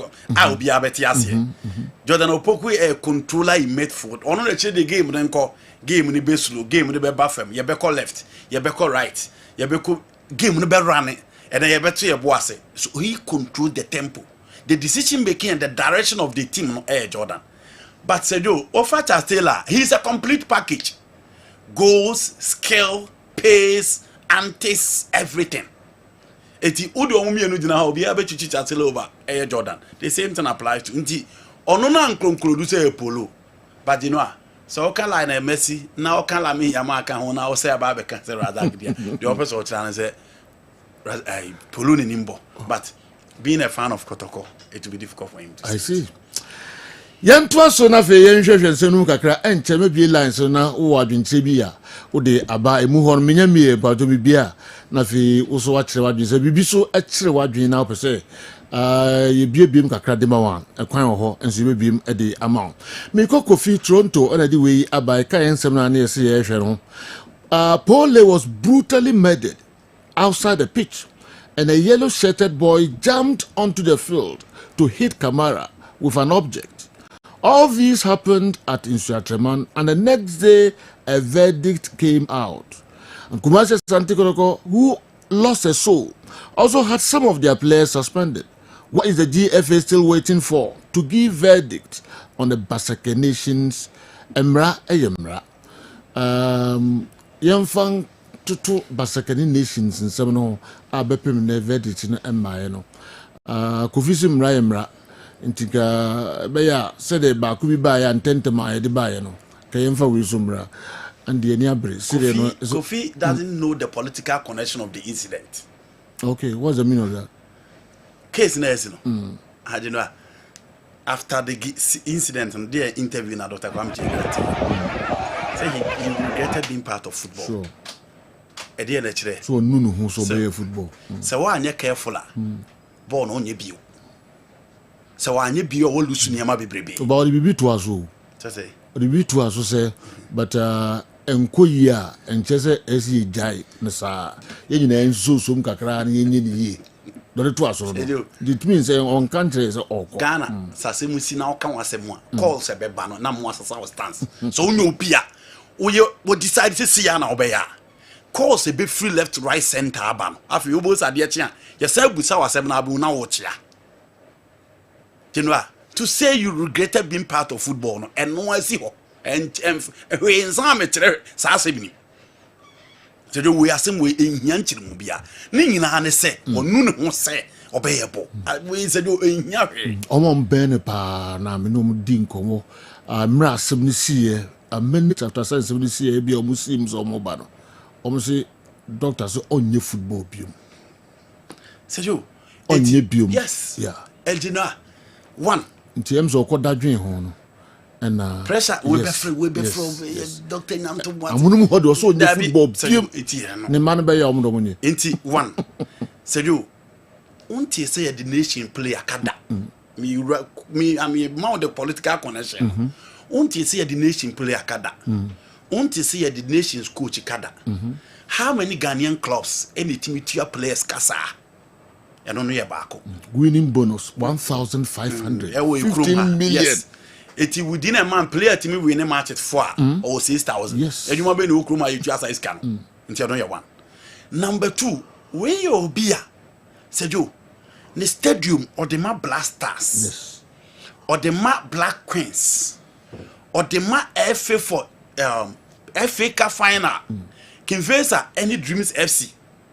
Na say mo don kongo ji ho fa you nti me chiro nipa na oyen again we nipa ono asa chira FA president so obedi adi bio eni ni nyina two pictures ni videos wa bonten it is a do again or you be a throw ni support for the game changer it is a do say o kana say ma obeto wo ase kakra now basake Holy Stars say Joe almost omoti omofie minim hwe minim say Dreams FC omo player ba kon na mi no omo abasaka Holy Stars and you number 1 e kwan a Holy Stars fast so ba Ghana Premier League me omo kwan na betim this sa asem na ba ensi oba bia nti e kire so omo so munye ha because yen ko bo match nwie ona no ye Western Region RFA chairman yes nti e kire so omo so munye ha omo match omo ne sahwi All Stars boy no match no nta wasi no referee ne Fred the two captains edit to omo anim say kira no pombe ba beto match ne so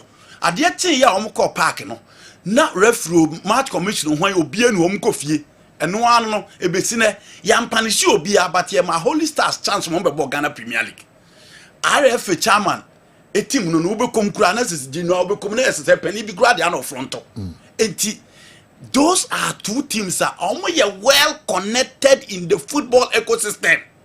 That is the truth. No crying no. Until you come on, you know, oh, be careful.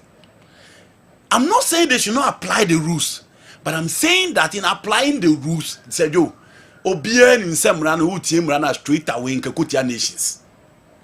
Because the Kotoko situation was more scary. Said you Kotoko me almost see videos we there.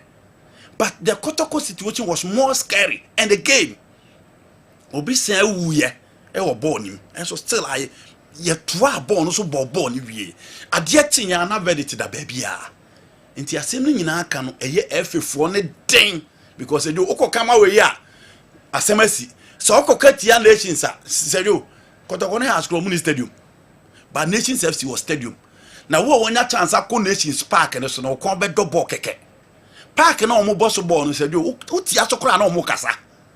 So tia park no the BI correct. The omoye park ni ya ankasa ma odina so se obobola. O kon do se obobol e o Nations Park no so. Nti se do sa na ma we mu nyina obesan ma na yeka. Yeah. Enu nti na efifo no ntimi nka asem no asem nyina no. Ene sa se do asem we ne kan ye den esi wo ba bia we nya asem ane ka den. Kotoko de engrofo we ye kura de che na be de na mabonten. Man for questions and to man the sensitivity of the issue that happened in Intuatre. Into where they said, say we am running horse or bobo, not the Ujaba, straight away. But if you're more different about Omo Samka, if you're maximum Becanamun Chirimuno, Ebema Bibia Timesia. Many nations. So I'm running clear. Okay? Yeah. Bobo no jay, see. But there be a nations di Becono. Imube du ama omatwentwen so kakra ansa na omodi sa omodi sisi meto wasem na se lawyer bitimi asem a yengine hu ne se enasem bi etimi be ya asem but you know nations omo afre wo ha ka kire wo se match na omo boy omo ye mistake omo problem na ho na start free.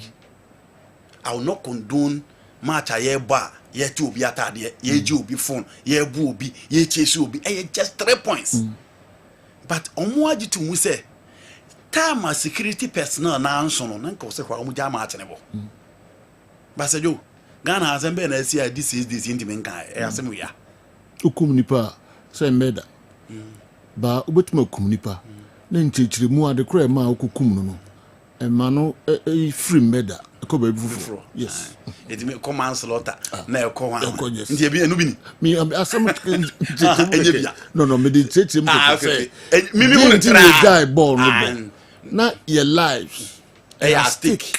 Yes. Meti wase se omo so betimi akokon ma sem ye. But the mebu san say no my life at stake che akotoko de no. So kotoko ma nyaibo. Se me busa say aha no klaso ye nyabo. Eno aye kum obi no ma nyaibo. Obi so betimi argue say nti omo ntwan ni kokum obi ana. Obi so point obetimi a reason no. Yes. Say omo ntwan ni kokum obi ana. Bibia sida ye hu. And you ntwa masa asem no so nkusi ansa me obi to betimi mu ni nyina no bohwa ni mu no the points na mom de amfa mom ni obi so behwe no yes me to ase so we are all asking questions but they do I'm saying that asem we is team fufuru mu anko ma wie da but ni pani mienu na asem ato omo no aye wo fast 19 kro inti atwetwere F4 no bona ye bebo league awi ansa na be the taba say do even be here until you don't turn around and blame the media why they are not promoting the Ghana Premier League. Football administrators now say on board that omo fa no kura nya adwuma because of their connections and said yo nation study obetim am Dr. Kwame Tiede abo that be intimi because said yo we pay the dues to the FA we pay the dues to our football said yo coach Kessben mingle all ba betini am omo dey man na just a season and two nations almost third season yes. Okay. Teams behind the stadium Ghana had it no team. There be a horse of fair. Nipa ba single-handed the way I deal with. Yes, they do. A horse of fair. A whole fair. Momo pitch in the crowd. Mo boss. What's the be a complaint of nations pitching that? There be. Inti omo beye bibi mana tia papa no. Edding. I'm saying Kofi doesn't know the political connection of our football. You're born Kofi. You're already a born near my wasi and jinyame. It is a near my guhenefe. Near my OTVs, you henefe. Doctor Juma. Why Juma said, Meso Kohai Hoff, who ratted you want him to older baby. Na football mra. Enya Juma why ni hofe. You kruma dia sebinia. Me see a bomb at referee. I say at 8 o'clock. Your baby to us. Adiachi you be and see park team now. Mo baby bonny buyer referee. Ama we ama. I want to say a dear point. Cinema we so qualify for Ghana Premier League. No more. Into the end of the year. Embrani ha. Your baby awo. And it's a DC was and let them out. Yan to us from Kessben television way a final whistle meminda and I de Bremo Karim Zito and Kwabna Japan. The fact that some of us didn't watch polo doesn't mean you can force us to believe he's the best. How can polo be better than Messi? Being a hero in Ghana doesn't make you a hero in Africa and the world in general. World stage is a totally different ball game altogether.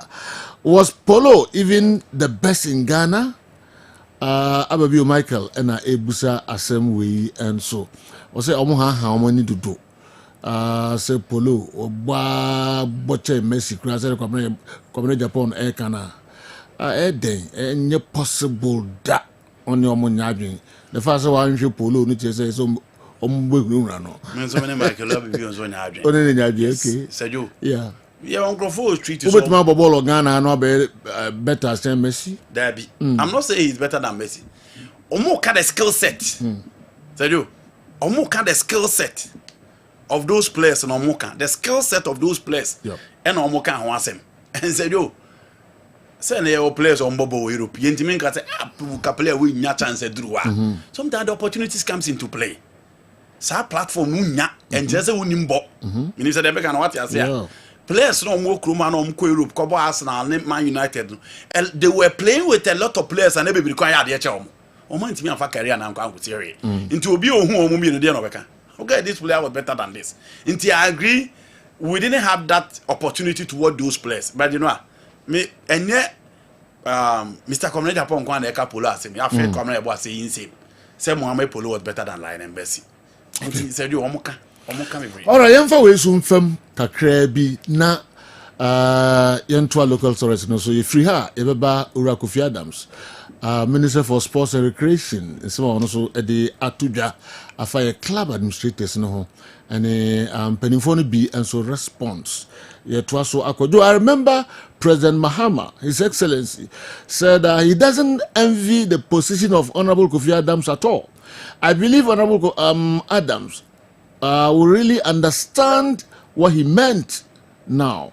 Ghana football is really in tatters. Ebenezer, Sokode, Ewoho, Unadiwi, Abreye. Ingoti Mohamed Polo, on Abdulrazak, the best player now, Ojiwo, Africa, no kakra. Edi Chemia Saba.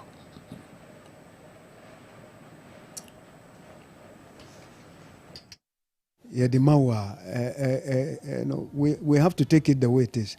Because here in a ball, 1978, you know, na yedi sa akonya ne mano. As a brother, you know, I'm not peeved because Mekai Yoko is an opportunity for him. Now, opportunity when it comes, you know, yeah, the Mawa, no, we have to take it the way it is. Because here in a ball, 1978, you know, na yedi sa akonya ne mano. As a brother, you know, I'm not peeved because Mekai Yoko onusu okobo your friend say professional nibi wo Dubai meko no ba ho oni ma dia e bai after the league, you know, say omususu omo ahunu na omo ahume omo nte ya interview me ansa na ebe interview no ya interview me no as one of the best foreign player say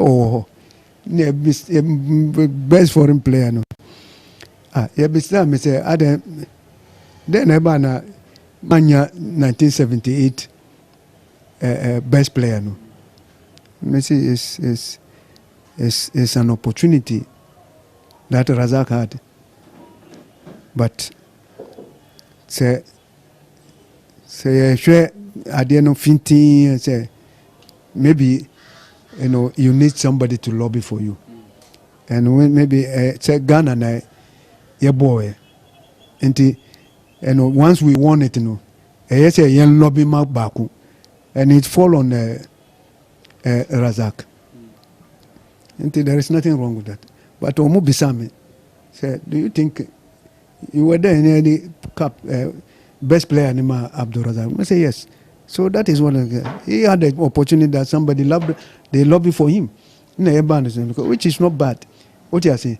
But I mean say I'm one of the group from first, second, third Mekanwa. There is nothing wrong. I'm the best. I'm still the best. Yeah. Okay. I'm still the best. I'm still the best. I'm the best. I'm still the best. Kessben and Mohamed Polo. Idin common in some of the Atuja and no. Golden Boy Abdul Razak. Inti Golden Sugagram. Up to now, how many years? I don't want to say me are good than anybody. In my own meaning, myself, what I can do everywhere I go, I excel. Everywhere I go, I excel. For tournament here we 77, 78 up to now. How many years? Now I will be PR. Can say me omuto imagine omu yede at award no mami. And so who can we are? And say my friend, what you baby I kono. And you're correct, you're correct. Mr. Conform me, I'm saying, Omati, any be coach. Now, no polo or Bodam, and I say, or my cancer be cry. I won't say, no. Who compare being a challenge, compare, but not me. Wow. And not me. You haven't been unko baby. Africa 11, make a hobby. You could be. Oh, a friend say, Barry, Italy. That I know Mali cry. Me coach you. Na invitation by. You go there, your wife with me the neighbor, and our girlfriend with two a year. I was there. I bet you was there. Waiting now. Obia. Timomi. One. This out there. You polo. Be on count. You should Kappa. Kappa was the sponsor. Na media matter den kra ho the award ye no keke but just seen in the we am confer the achiche obi a podium for so no polo on bring ho bi dabi on yon ka bibia ho. After that you kra no yes the best players from 19 something to so the 50 years no me can ho bi. Where is he? Me can ho bi. Where is he? On ka bibia ho Africa. Now Africa Cup, boy, club there. Mutimi winning. You lost the final or whatever here in Accra. We need continental trophy to show. Not that over show in the about 78 no. Now over here. I told me be we here and now we are top scorer or an answer can't be. Golden Boy Abdul Razak. And so don't also the tuja no polo on count cra where no the shall say na me pesemebo but also on count cra ongo po bi emfa no toto ne ho no Golden Boy Abdul Razak and nyama ono Razak abaye we wiase ball obebo any titles ahodo laurels ahodo waje no e dey na polo die wi enti ma emfa no nka ho cra emfa no kompe obi fufuro cra na nyo Golden Boy Abdul Razak. Yeah, to also the Amamo Kessben Television, Kessben 93.3, Kessben 92.9 Accra. And Coach Zito and so. But before Sebeko, Andy, Honorable Kofi Adams and some of the two Jano. Yemra so kakrana, share responsa. Sibosro Odrosafo ESCO member, also the MI. In the NTA, Honorable Minister for Sports and Recreation in Seven Accra, dear Nokai. About the unfortunate incident, but I have not received the full briefing of what went in and what didn't go in. However, investigations are ongoing. It's quite unfortunate that we continue to have such situations. What I have seen and know we must do is to have proper education of one. Club owners, club management need serious education even before the fans. Our club owners seems not to be up to the task. Some of them, not all, some up to the task beyond just owning the clubs. They seems not to be up to the task. Some management of some clubs clearly seem not to understand. They are so clueless about what football is all about. We need really to spend some time in dealing with this category of persons also, even before we go to the fans. Then the officiating officials and badge commissioners, referees and their assistants must also have their part. Oh, okay. We now all can clueless as well.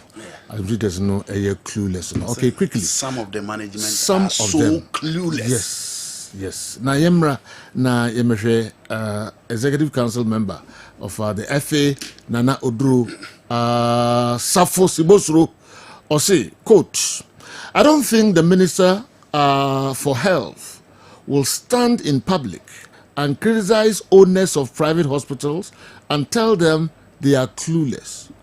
If the Minister for Sports understands football, he wouldn't have said some club owners are clueless. I'll blame the GFA, including myself, when he came into office. We should have given him the code of ethics, disciplinary code, statutes, and regulations of the Ghana Football Association on Adum TV and Edisa and Komwe. Equal measure. All right. Okay. Equal measure. Yes. Or react at the same measure. Yes. Yes. Or say management for club management for na inimshia. Let us say minister unzu nimball. Into or react at the same measure. Yes, unzu nimball. You know. First of all, I will take not up to the task. I won't take the clueless. Okay. Or you shoot 2 words. Or say some of them are not up to the task. Yeah. And Osaka says some of the management members are so clueless. You know, and they're harsh. But they know so no cray. So omunim she wo bom. Aye. There be and this. Yes. That is harsh. Yeah, but omunye up to. And the I'm saying first one, second one they memfa. Up to the task there. Be bri omunye up to the task. But football, no mind football people, obi anim school omko ya, omko te se eku no. Obi anim meet omko omde kote se eku no. But sa no from the football people. Omo lack ebi mo lack certain element. Until you can say they are not up to the task. You know, I mean no be yadwen. Because players bre. Players are into omo. If you are up to the task, those important players it me pra. No omo managers na also send you omuska. At the hospital. Omo pay doctors mo omo hwe omo pay surgeon mo omo ye omo ho adwuma. So if you raise those concerns that they are not up to the task, I will agree. But to say they are clueless, no. Why am I saying no? Say you football people for the omo ye bia omo nim the omo ye. And yama papa was omo ye no omo sheda. Say you enti yemfa holy stars into omo nim se match no omo ba bebo. E also omo the security mako 17 never. Say you omo nim. The class no munim say you kwase omtias kama referee. The class no munim say the so-called alleged first matches in a number biano it tainted the image of the league. It tainted the image of our football. Say you omunim. Omunim nyina. Referees obuko pe hotel mo omoda. Inti FM pen for no munim say referees so omutu omoka. Match commissioners na park to two no makoto said the park was kept clean. Omunim. Ya she referee no the report akosa hwe anje no ntu omunim. So those people are not up to the task. It is, they are not clueless. Because omunim say Martin you to twist camera referee. Referee nim say you kwase me fresh am so be doing team hotel that they know. Enti eno dey what they describe omo so omo ye clueless I disagree. Omo clueless e be den na what me asesa 11 players omo motim ni bi. Omo dey ko no omo. E dey ko akobọ. Do nim the wo ya. Over 11 players, omunye first RTU players. You know. Now do makoko bo. match. Now you see RTU players need din. Ede abosa game no. Meanwhile, omo say Jason omo bono. Players in new omo baby. Okay. Some baby. Unye clueless abewe. Okay. Obi o ye clueless no. Ko de sa players no kon ko hu se be ten point. Ko hu se be fine no. But omo de ko no omo nim the consequences so omo ye. That people cannot be called clueless. No monim. Omonim. Asajo, ti RTU so a players. No mo dwen say omo ye nchi omo. Anase de. No monim se ye be chi omo ya na wo so omo ye. I was a match on Cobo. So, who says, yes, sanity. Oh, buy day. Because they do, Omum Pese, no one himself. Because I'm at them for RTU and Yanisha, no, or core relegation. Yes. So, the buy day. So, the be Omu League Nenimase. Says Alishom. You know, what will trigger nations to play? You know, what will trigger nations to play that match, knowing very well. Say security was a bebo match no mama. Because on be fresh raw, referee on be fresh raw, you buy a referee so them penny for catch more gulig in any mass. And one tia, they will do the bidding of the leaders. And untia, it may my understanding of clueless you'll be on him share. Said you, Abia, Adiana or Yeno, on name the consequence of what he's doing. That is my description of someone who is clueless. But young Crawford, the Omu Omunim, almost Obiata Dimoteno, almost she will be Omunim. Said you. So I too know more no munim say ke de omo be kokra ye mo ma bi wan kom ye de omo ye ne da but omo nim say ya find o ma 1 year they will come back and our leaders are not up to the task ye mpanimfo na ye je no omo di anim na ye wodidie say omo ko school omo ben omo nim ball hunim de no cry ball no say no omo ye omo say ye ball omo say ye ball no it that is my understanding of that way and I will say some of them are not up to the task. That is where me can say from the minister. Now to do Safo. Yeah. You know, to also come out and see the minister and table. Yes, I know. Minister when he came into office, we should have given him the code of ethics, disciplinary code, statutes, and regulations of the GFA. Wow. Now disciplinary codes near Ubia, everyone called don't do Safo. That's all. Are they? It is in Bena school member beating me a cast of head in league in order to Nollywood movie. That's all. Say you. Say a code of ethics everywhere. And Konunqua on my permanent. Wow. Yes. Say Richard Masters at England so the be here no called the Hollywood movie US. No, that's so yeah. FA or yeah in charge of Sasano Okayampa. You know number 2. Okano in what contest? No Sasano. Be almost any free, you know. Oh. Obi asem basia serious mentie do akano and me hu we o shasti free na question na ebusa no but utimi yi ho no nko sense bebre ukoyi lion ba ko na mienu bi free mu a wan hwe obeka bibia tie ni ba kro no kakraka but onko hwe na un kan bebre na question ebusa no ma na kan asem no wan hwe a we dey try mistake means automacy. Me quote out of context. You know, Okayana wanka. Okayana wanka. A contest brave no cancer. Na no do safu to say they also work for PR Amandi. Me a meeting yakamase. Na no do safu. Said you, asem no wanka nko babontia beka so nkan kura. Asem no nkan. Said you okay. Okay. Yes. Julian to them me quote no dia ma. Baby o cancer asem. Mm. Inti dia me pese me kire de say code of ethics every hodon e bi ni ho eno akọ apply bi to the minister because e hodon ka o maja no kan dada eno no number 1. Number 2, the minister is just expressing interest in certain situations about your body. Say do honorable Kofi Adams oba ya nya police situation ana meboa ya san akọ akonya asem match yakobo ayamu anwi. It is not good news for the minister. He is in the helm of affairs. So he's expressing an interest in certain situations in our game. Okachire mu say, munyan to boase ye ne nhihye ne mansa ne abobo e ball. Mutu chesi calendar. Ena mo chesi calendar aba bedru ball ayaba. Afedie ya mobo na anwie. Until last year, ye de nkrofo a omunye registered members of RTU ko ball league match. This year, Yakobo League amobie wo park so. Again, Yakobo League match ayamu anwi. Say yo, when you now record the records of the minister. If he is expressing interest, why do you come and tell us that he doesn't understand football? Is it not true that some of the leaders are not up to the task? Is it not true? And you know, say a football administrator, not up to the task. Young fan my football, young fan a league in a ball hado. Young fan national team when you say you be as the FA itself, are they up to the task? They are not. AFCON young Kobe. National teams in all, said you under 17 and your ball under 17 I can your ball under 20 I can your ball Olympic Games are Ghana and can your ball AFCON I can. You are not up to the task. Under 17 qualifiers, your ball you now Ghana team and qualify. Now you are Yakobo under 20 kugu ye honi mase. Yentimi an qualify. So you are not up to the task. Munheli gibi ebo okroma. Yetimi boli giwe na 21 weeks yentu a Africa. Yetimi di 1 year ni yentu a match commissioner. Are you up to the task? You are not. If the minister is raising that concern, you must just accept it.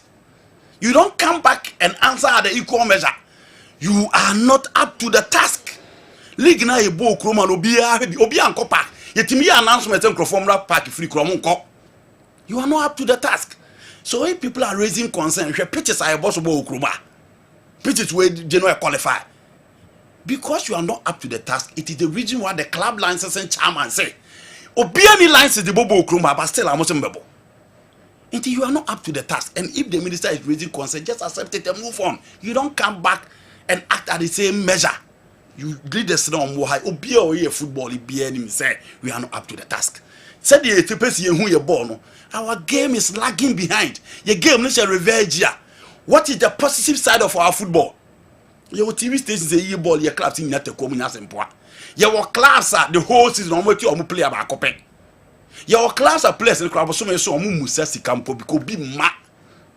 Are you up to the task? You are not. So if the minister he just expressing interest. So at the bony be a bar a becon history books and what have we Musafa receive continent? Say you can't Africa games, you can't treat and there's a mom for the town. Say you can't stadium, you renovate ya 18 months, you start renovating it 6 months, you can't for the town. Into the minister no say, Uniwa, you bet you saw on the time you couple mobile, yeah. You bet you saw on the time you couple match a year. So if the minister is expressing concern, I don't see any issue with that. Okay. Udru Safo, I hatchet manu. Nanka minister, a whole minister, no matter how wrong he is. I said, ESCO member, minister was so good. Or can be cry now. Quickly, over Bontina. Nancy,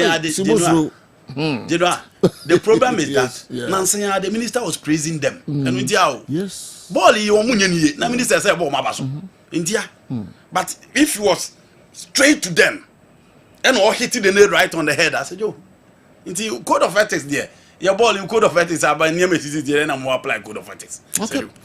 Yantwas nentie mus madwen kire kakra enka ho ye twaso ye boboko dumienu na ya peja emu abodu bakwa pa ho sima edu enkono emre no kwa na eko. At what point did nations stop playing? Was it after the second penalty awarded to Baseke, or when Dr. Kwame was being insulted, or Divine's shirt was torn? All right, the obi esode aba enono. Julian Caesar, anyway, Ebai.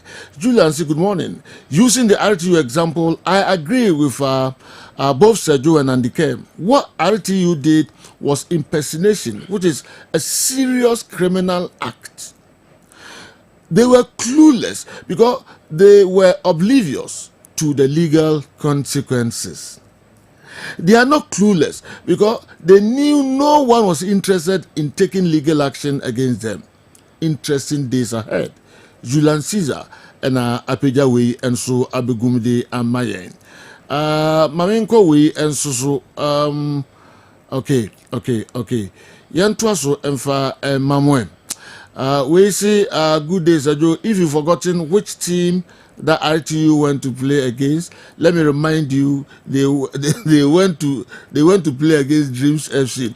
I wonder why you are surprised. I rest my case. Faisal, as the way every UK and Abeka program no bouncer anyway every new Achimota new overhead. I'll say ha. I love the beef you people are creating between the old players. Okay. Sports na they say bouncer and the way free the ultimate scaffold Achimota overhead, new overhead. They also they buy no. Mamisha way quickly. or the Frihine by Ablekuma Accra and a Reverend Evans or say and so the way Abreye. What Andy is saying is 100% true. It is very difficult for the FA to give ruling because both teams are well connected. You will play the last matches and the FA will make sure both Nations and Basake will win their matches. If Basake is safe on the league stand, then the match between Nations and Basake will be played again for Nations to win the league. Reverend Evans Osei Ablekuma Accra and Apejawi and so the Abreyen. Okay, Yanko na Yankofa Coach Abdul Karim Zito nkomon kakra yeba beto aso de amamo yeba me bie lines no na manfo ma kire ma dwen kakra ansana yeba hwe league matches e ba so weekend Abdul Karim Zito part 2.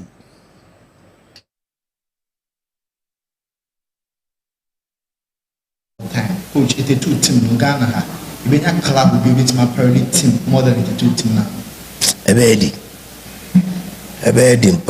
because we don't have home matches, we don't have away matches. All we had at that time was winning. Everywhere we go, we win. The only place Yakulusu game was Prisia, 2-1. And Umpu, and some Kakra also. And he's saying, Salatai, Yemi Binimanko. So, apart from that, the whole 1982, Yeshobia, 80 to 82, no dear. That was 1980 as I'm not make catch away. And you know, 82 no, we 82 ye ball near ya me ball blaster. Ye na idea ye blackstar. And I had the boy I had to qualify. And why is the count? A chance and a house and super count. But we started the campaign for 83 when I acquired. So your squad in there. The TV Africa 7-0, 5-0, and they never know, baby. So, even baby, I could be an you bob on there, you say, a show say. Young units are over, a show young one, a bizarre park. And the airborne, the typical meeting, say, we say show for. In the airborne, a cacayon, say, as a Andrew, Mikai, and new wise, a ball, Kumasi, a show 4-0. Everyone is a Kofi Francisco me. I say Omuku. You could be say or see or say goose. Massive force. I just for Kofi say Francisco was say goose and I am on Onuku. It's only a chef for. A chef wise 4. Oh, Kumasi. So this is Asante Kotoko for you at that period, seriously. Your first match, your has training, it was 3 times. Your Bakum Cradier, you shared Pokun teacher 4th goal, that was 80. Or share 4th goal, Moyanji. Anka 4 and Kazu Tikanobi. So that 82 squad didn't hear. Why a bomb now, who sa squad now, Ubisu. Wama muti bench Kuranumpo. Could boss squad. Kokuka, Haruna Yusuf, Adjase, Zito, Setampedu Roxy, Papa Kun, Asasi. Sometimes we have back Adajanchaini. Then we have Banama, we have Papa Kun as number Asasi G, then Opoko Free Night, 10 Kofi Bedu, 11 Francisco. Imagine this. To ask him where are Pokunti and go. Pokunti on bench. Not on bench. But the bench, you know, and your bench for because okay, Francisco Minebo, about 11. Pokunti so bad no about 11. 10 year Kofi Bidu. 9 year Poku free. 8 year better 7 year Banama. So why? You know, but getting to Konuina and a Pokutin so buy into the game. And now Obeji so I had he was one of the greatest players I respect a lot. And say a cup player or is serious with whatever he's doing as a footballer now. Pokuntiga. To coach Baka say it's a 2 team no Ghana in best all time. Okay, to me, you know, the Makase our best because we share the group of and you live in Unguao and as a pel, Kwasiapia, wine, Momugo, bench, I will be a way to know. So, Nakota start with him. Oh, baby, Omekobia, one my captain. Captain. Players not a team bench, no. Any other club? Oh, my captain. And now, players now, a Gugu, a Chenoa. There was a time even no coffee do crowd to bench. What I say? No to bench. Me kai say, the bomber chibina coach in the catcher say, Opoku free boa, Obetrasina, coffee do so African couple. Over one, Opoku fresh at 3 goals. In the after no could and or Gino. After you ever do Paka, 10, Bakuin, Opoku free my. Yes, you could do go more. Because you see, baller was it baller captain upon on the service of veterans. So it's like the coach has to go back, apologize to Poco Free, and all back to play. And all catch next any Kampala City. Until 3, 6 or so. It does one more. So it tells you, could we do a move or the bench you? Kampala City no I show. But look at 7 they show. Coach, despite all these stars, Muntianje African Cup, didn't it? Any sometimes you know Africa say Bibia Kuyi Mawa. Sometimes I don't think things very serious. So that is where the handlers has to come in. But I say and yes, I say I can't. Because they in a different. We have leaders who are controlling us. Say the instructions we buy. I have a boy, but we thought we're gonna issue behind. We thought is and work. So we didn't go according to Sani Yashamaya. So the lesson we learned is that we fail in the finals, and so. Idea in a ANC at that time no only there's no because it trans that was the mistake we when I did corrective for 83 and a boy 83 no but yes I there we place I 82 we 83 no 83 no be crack and I no money on buy no but yet we were able to win the cup. So me finally say maybe indiscipline on our side as players because we thought everything is okay. So me say and I go hard. Lifting the ultimate 83, a memorable moment in I saw the Kotoko Jaffic 83. And we are still leading up to today. So we are very proud of it. And all the time Eddie and your Dobby Kura Abayen yeah boss time from 80 to 83 to 84 86 we call ourselves brothers. We are no more friends or mates. We are brothers. So the bond we are praying up till now we are still leading the table. We be no first one Malik ega kra omaji on so much ega kra so much cap no o ma esi and you will good aje. It is so much I can. Oh, we are also wishing that the next Kotoko so that the club will flourish. No, to baby na yache. Would you love say as a player, as a coach, and so would you love say Kotoko Africa? Oh, I will be the best person in the world to be happy because maybe coach I'll coach here no oboji and I was humble Kusandi. And on Malik, Omoboji, and on some Kuchi and Sanjie was is nicer than this. I da me bo me G FA Cup my dreams. I was happy because me boy and me G with Kotoko. And I'm a Zambe Kujaji. I mean, it's a big record for myself and my family and my children. Seriously. Abdul Karim Zito Patu in some of the Atuja P and Asam Ketuakra. All right, yeah, to also the Mama Kessben television where you remember that program.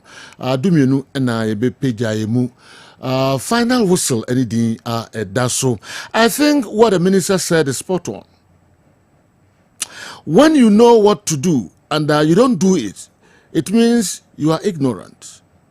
Mr. Oduro Safo is not the best person to talk about code of ethics. He should shut up. Do they know football ethics? As a GFA management committee, okay, into MC Malik, there also the Abreye, no. Mamin ko hada minfa message we so e bae or say why na e de e bae. Okay, mamin message quickly. Said, good morning. Nana Oduro Safo should have compared sports minister shouldn't have compared sports minister or shouldn't have compared sports to health. Okay, in the health sector, we all know how Honorable Akando reacted towards specialists in health fields when he went round for inspection, to the extent that the CEO of Tamale Teaching Hospital was sacked. Again, we are not in Europe, but we all know how they do their football. But we don't know how they do their health. Okay, I'm quoting what you're saying. I'm not in support of what the minister said. But for clueless, okay, they are not.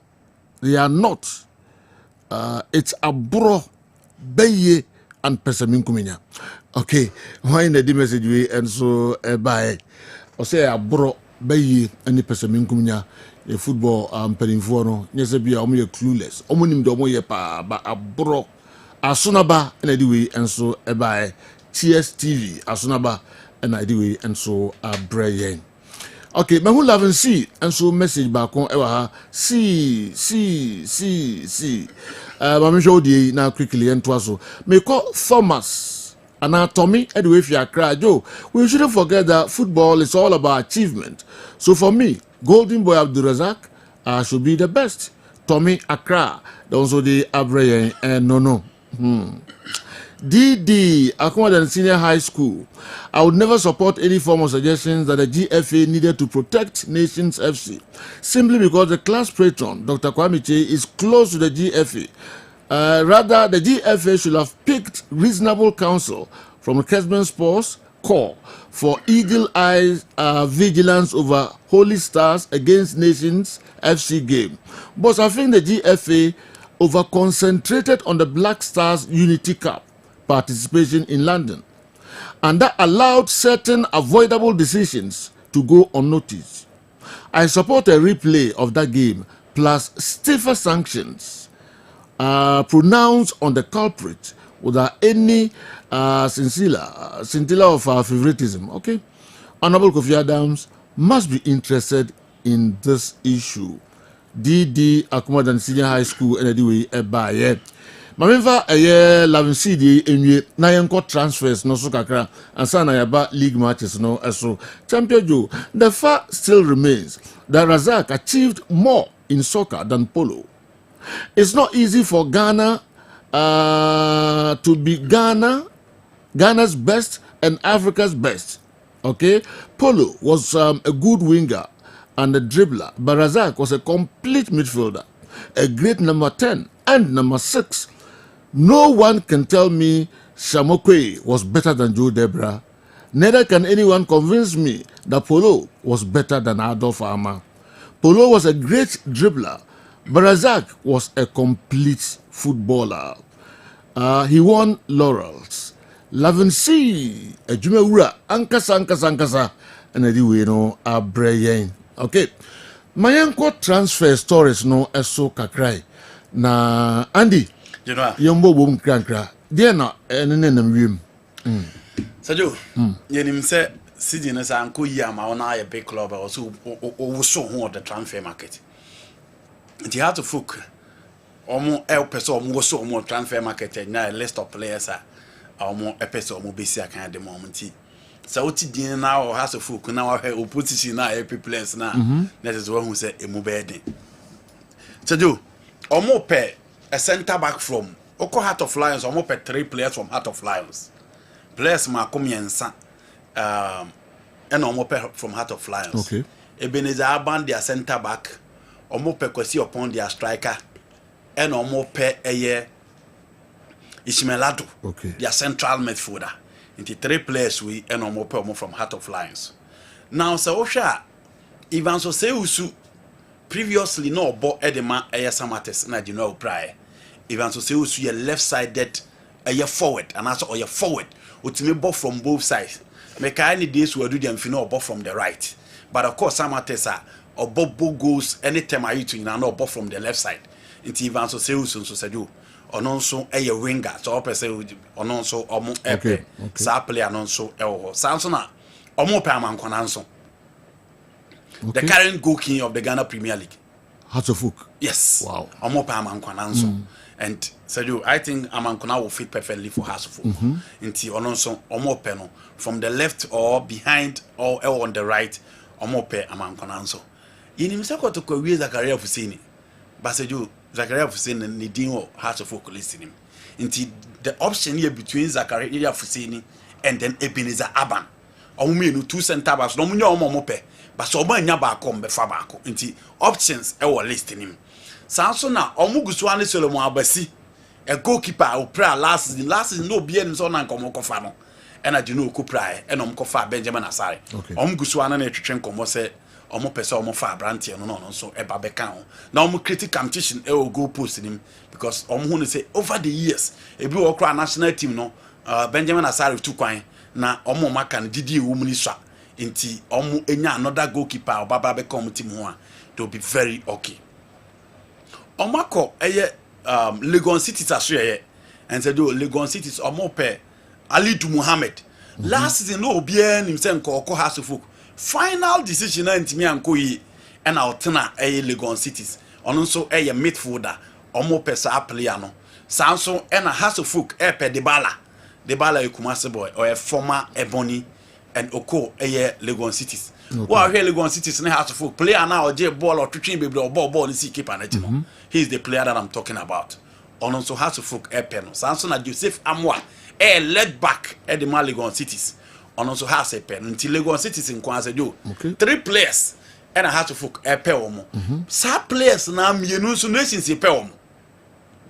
sa players omo Legon Cities has a pe omo mienu nations pe omo pe Joseph Amwa dia led back and omo pe the balance so dia ba be kon team no the balance a player ultimate ball from the left side of the wings ultimate ball behind the striker but so open here 8 or 10 and out in the bar obetimi aye adwuma no e dia amount nti players are hard to folk pen general no koroko nso yenim so omo pe Bechem United goalkeeper no eni keeper no nko na se je omo pe no omo pe Bechem United left back Francis Akwa ono so omo pe last season se do na kwatokodi na chi basika Bechem for ko boy no na eso omo ko boy dollars international and Brighton ntimi amepie mu okotokwa this season bibi enche ne contract ne bewu nti o se Bechem for keka omo na se jo omo timi ja Brighton no ba bisi academy okotokwa we money players teams no so omo the transfer market has to folk na busy because what the end said the omo wi ni nyina ya dia ba e dia ba be tuja so omo di nkomo adu akiri but has to folk said jo they are busy in the market and omo players and next season bibi akoyia omo ba body am has folk and said jo if I'm to go by the list it is likely coach Watara will stay. Okay. Yes. Because listen, one of the common penny for. Yeah. Inti. So no other list na common penny for there. Omo peno. That implies penny for the omo dono papa yes. Omo ni dano so keke. Omo peno. And there no krena no aka penny for the pen. Inti you know transfer word. All right. See that here. Kaka nkra kasima be dun krona yepede mu ama holistic news and so atwa so de amaye final whistle jumede na uti in Kessben television. I'm really sad sending you this message. It's just absurd how human beings at the helm of affairs or at the helm of our football affairs are so unreasonable and irresponsible. What at all are they looking out for? Or What at all are they looking out to gain in the end? Is it money or what? So we didn't learn anything from the May 9th and recently police death. It's a shame. Frankly speaking, the media have their portion of the blame. The last time I listened to you, Sergio, and you were like, the ESCO members are all part of this canker. However, I didn't mention names and shame them. If it were Mr. Kem or any other person, you quickly have asked them to bring their evidence. How on earth is RTU even allowed to play football in Ghana now? I have a lot to say, but time. Okay. Emma Quine, Emma on for Bibia Mekanvium. Nana Bobiansa, Bibia Mame and Chiao. Aziz Idigoro, Edwin Tema Community 1, side 10. The GPL is heading towards its climax this weekend. Yet we can't stick your neck out as to whether we'll have a legitimate winner or not. What a shame. Aziz Idigoro, Tema Community 1, side 10. What are the way abreye? All right, yemye lines, no. Now, bet me about now also, Wabinchira or the Baba. Afa de Abru Busi, Nina. Nafi the league matches no etwa to okra. My first caller about line so. Hello, good morning. Hello, Sergio. Sana say? Yanko pardon boko na onu abedwa fo no atie fo ho ye. Ko pardon mo bia ho ye pa. Yetio. O kasa free you from say? Me dan of one no betima frem nyame nipa ba ko pe. Me do adu bantama. Bantama okay. Na Sergio me question pese me bisa wona opa na members ma mo bo amene say. Nti say anyambo acha ye bo Ghana league na wi ablaye hu de oba we ni league na na. Because the reason why I'm me bisa sa no. Ye ina ni de si wo Nation FC ni basake match no. Ana nyambo acha na so say ko basa say ye bia ba bia ni Gold Stars ehye. Na say e bia kotoko nso sha. Na say e bia Nation match ni so no nso we ni a. Ebe de say ye binya winner because say abasake ni ayi ye kan say Nation match ni say ayi hu asem de akwa akosi. Ana yambo achina so se babia ni Gold Stars board draw na se kotoko weni a menu mienu nim se head to head no kotoko e ya head to babia ni Gold Stars ti kwamba ni yambo acha league na e ba wie ye no ye betima declare winner e wo Ghana hanom ana m question na to so mienu se do se ye kan se modern bona this season ye kan se Osman Dembele obama PAG no say eye Barcelona player bi na so boss am modern born na wasa achieve trophies na wode PSG achieve ya na enka esini bi beka say Ballon d'Or yemfa nkoma ebia player fofra na minim some question what you say clear pa yeah that's it that's it Andy say 102 ne small kind of mienu ni mienu nyina no Ballon d'Or first one is here can hosem but you nya league matches o see you better dey declare winner so verdict no maya you better declare winner why you know member my scenarios are who we ko share na we see you better declare winner so say verdict no maya you declare winner na fe Dembele no enso e de no nti mame call next caller. Hello, good morning. Hello, good morning, Baju. Batana moye. Yankopon adom ye ho ye na mo so ye. Yankopon asem ho ye. Okay, now ka say free ye from say. Nkaso wa si obo from James. Eja usu eti opa. Nkaso Ghana football re de. Kede si konorana ampanifone ma ni shene ne ye ne international stadium kokra no. Aye boys na e bakwa kwa ball ne dinu. Bakwa stadium na ampanifone aka results ni dada. Ama de abo ni si kono okona nyame amo le dufie na nyame afo ama oni bambo bia stadium se be de stadium ne be se nya ni fado na e ba stadium na okay so also I make a point mame call next caller enso eho na fi yen hwedo no so e de eba. Hello yeah, good morning. Morning, sir. But you can say free your floor say. Kasa focus my favorite song. Kasa free. Focus my Okay, yetio. Yeah, because of Chelsea team in Osaka. Okay. I don't think Maguire, former Chelsea player, no, I don't think I work enough 50. But they start mentioning Lukaku there. Me this refugee. Player Ben now can answer. Defender no my boy. Crystal Palace defender no. Okay. And it's not correct. Me did this. You pen back. Boy, got tough for one player. Yeah, from Manchester view. Okay. Either say Brighton or Everton, and I say everything your pacho. Our PSG. I think it will be the best option. And now if you put Barcelona. Okay. Asipa yechia poku asifo enso enyina. Memfa ba mienu anamiensa enka ho na fe yemra na yemesum up. Hello, good morning. Good morning. Good morning, Sergio. Na etisan ko se free hin ye fro saying Adom me ho ye pa Mr. Mos mo ho ye to me ni Accra. Adom. O ka se free Accra. Okay.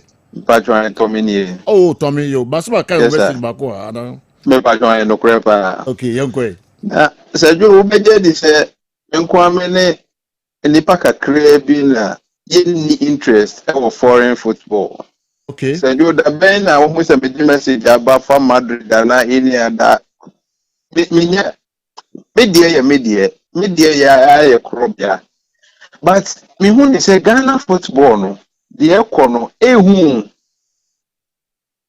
na me dem won say chitempen point min transin understand no se see a bia reason na bia ekonanim it is say enoma na me da so etide da no mu obi bohu mu ati se kwan boni bi obefa so ase wo win match bia se so wo win aya ya se kotoko na o de players akoda hotel o tua wo mu ka kese wo boka na wo ko na team ti se kotoko ni akosisiw ye na so sa ahwere ye chief supporter hwede nations ene basake besi ne ye nim de ketokreku ni nkofo ka ejimi mom de pa de se ka menko a kotoko after this league no enka yan redraw till say ye benhu say omu di niema papa ni hyehye pa agu akwam se ya anteki sa bold step ya ombe so di nsem hunu sa man konfo akoso ahwere wo mu nkwa eti se jo de me wo kan no me da say we interest na ye free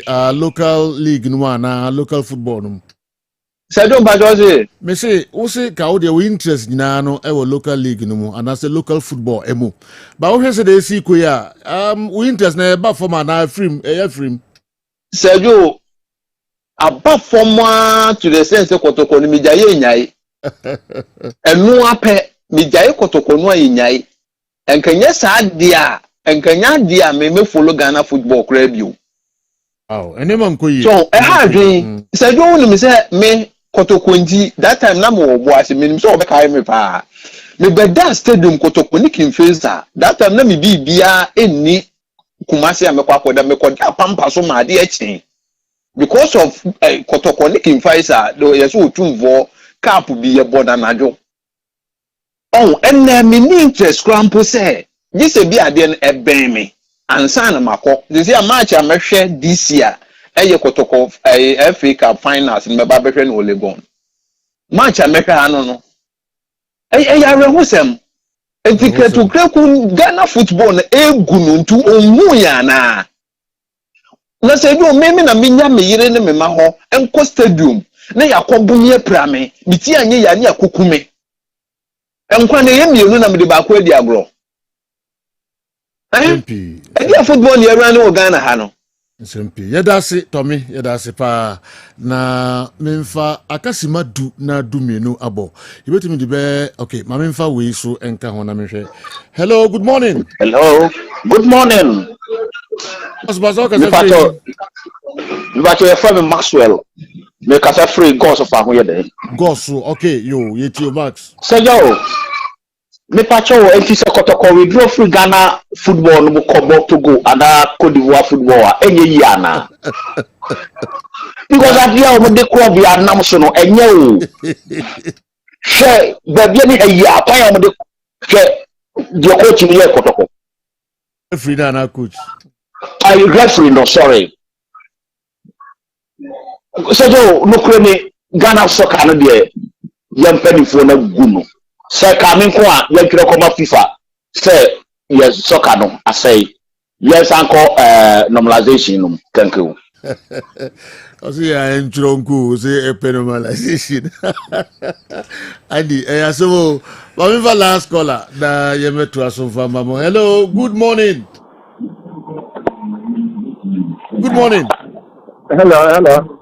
Yes, sir. But what can free your friend saying? Your friend Che, you can free Jacobu. Jacobu, Che Etiopa. Madam, listen. This is wrong. I was all my media moving. She said, Kotoko, then Pando for him. What was on with you? What was your point in my Pando for him? Wow, it is the nation. What was your party there? I was here point in the match. In Conforno.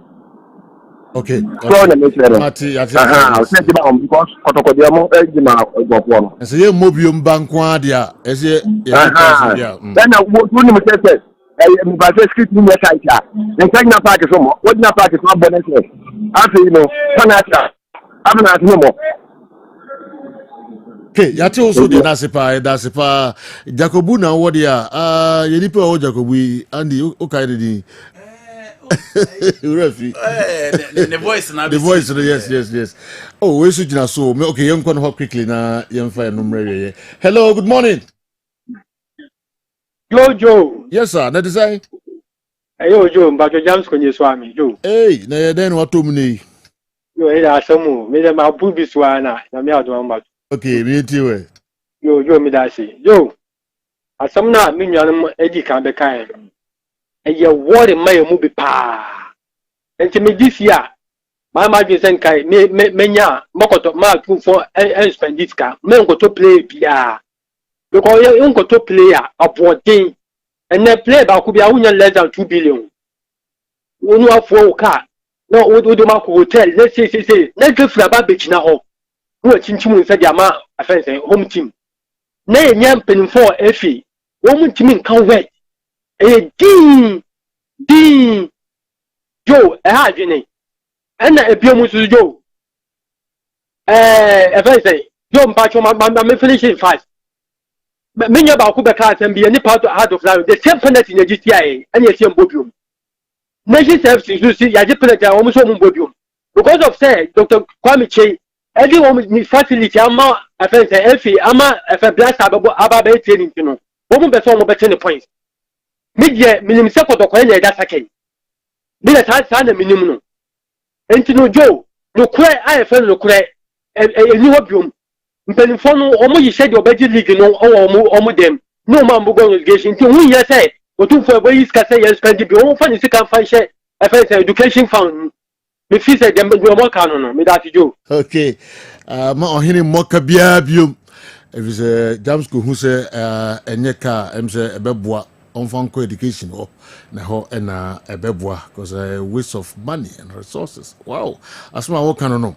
All right, mamin congratulate Wenchi Methodist Senior High West team no Owusu Boatin and oye coach Owusu Boatin Randolph una oye coach and afi referee Patrick Papala moka ho ama motimi adinkunimpa ewo 2 finals ewo Bono Regional Super Zonal Soccer Competition na mulusu 1 na mu wini 1 so nti me bomba basu yi papa boys no wini silver medal and afi girls no wini gold medal. Congratulations Wenchi Methodist Senior High West. All right, Yemra League matches in so kakre bi na fe yemfa nkomodidie no emra weye ye the live commentary beba every centers no enso nyina has to folk betran cry na omone Samatex enso e de atai so sanso e na bibie ni Dance Park Gold Stars mate twato no omne Accra Lions omu wini a na jese omofa eye Ghana Premier League no minima de verdita efiro de ebeba Onyamfa Maye Sane Bekano Dreams FC Ebetra Tuba Astrotef Omni Legon Cities Bechem United Omni Nana Fosu Giabo Omni Young Apostles Nana Fosu Giabo Park no eso Ediana FC and so any Basake Holy Stars Nana Jimambadu the first park no eso na omo ebebo sa game Nations FC and Heart of Lions ewo the Kwame Sports Complex Mediema enso ni Brekum Chelsea ebehia ewo Takwa TNA na Vision FC and Kumasi Asante Kotoko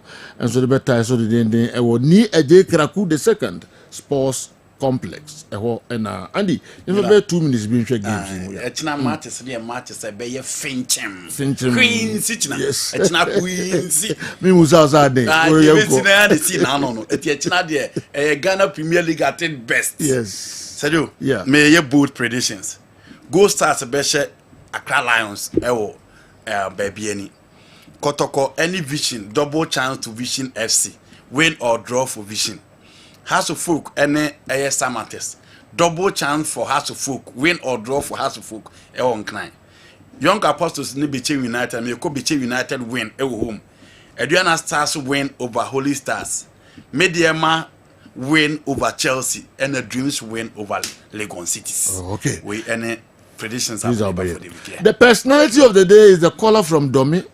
He made a lot of sense and I'm sad at the same time. I agree with him that after this season, Kumasi Asante Kotoko should withdraw from the league until proper measures are put in place. Julian Caesar and Sunchire Modeba. Minimum to go into your more cassette Chinchira Kotoko withdraw from the league. Team singing and Uncle Mukabum cassette match no more. Okay. Nanko so Mukabum cassette or more match or so Mukandians and Holy Stars as in we are Sanya to league. Okay. The president, Brekum Chelsea. SMM for Mouse this year, I don't know. Oh, your transfers, you know. Mr. Bernard, Jantua, SMM Canchero say, he's going outside. Okay. If he doesn't go outside, he will stay at Brekum Chelsea. Okay, Odimba. I'm Ankuna. I'm Ankroki. Yes. Okay. Or see one co outsider, Uncle Timbia or Ghana. Chairman. Half for Bebaho and check. Nti ebi omunyama onbeba ho me se de me so no nim se me kan players na omba akoto go biza teta be na mka chanzo be akoto nti se half wonyama ya onbeba ho me so de me so me ka kire no oh sir okay bibia mfribu anim emma ne dia ene nana de twumasi asuakon ene birthday ma ene da se me wish you happy birthday oh idi banu no yes.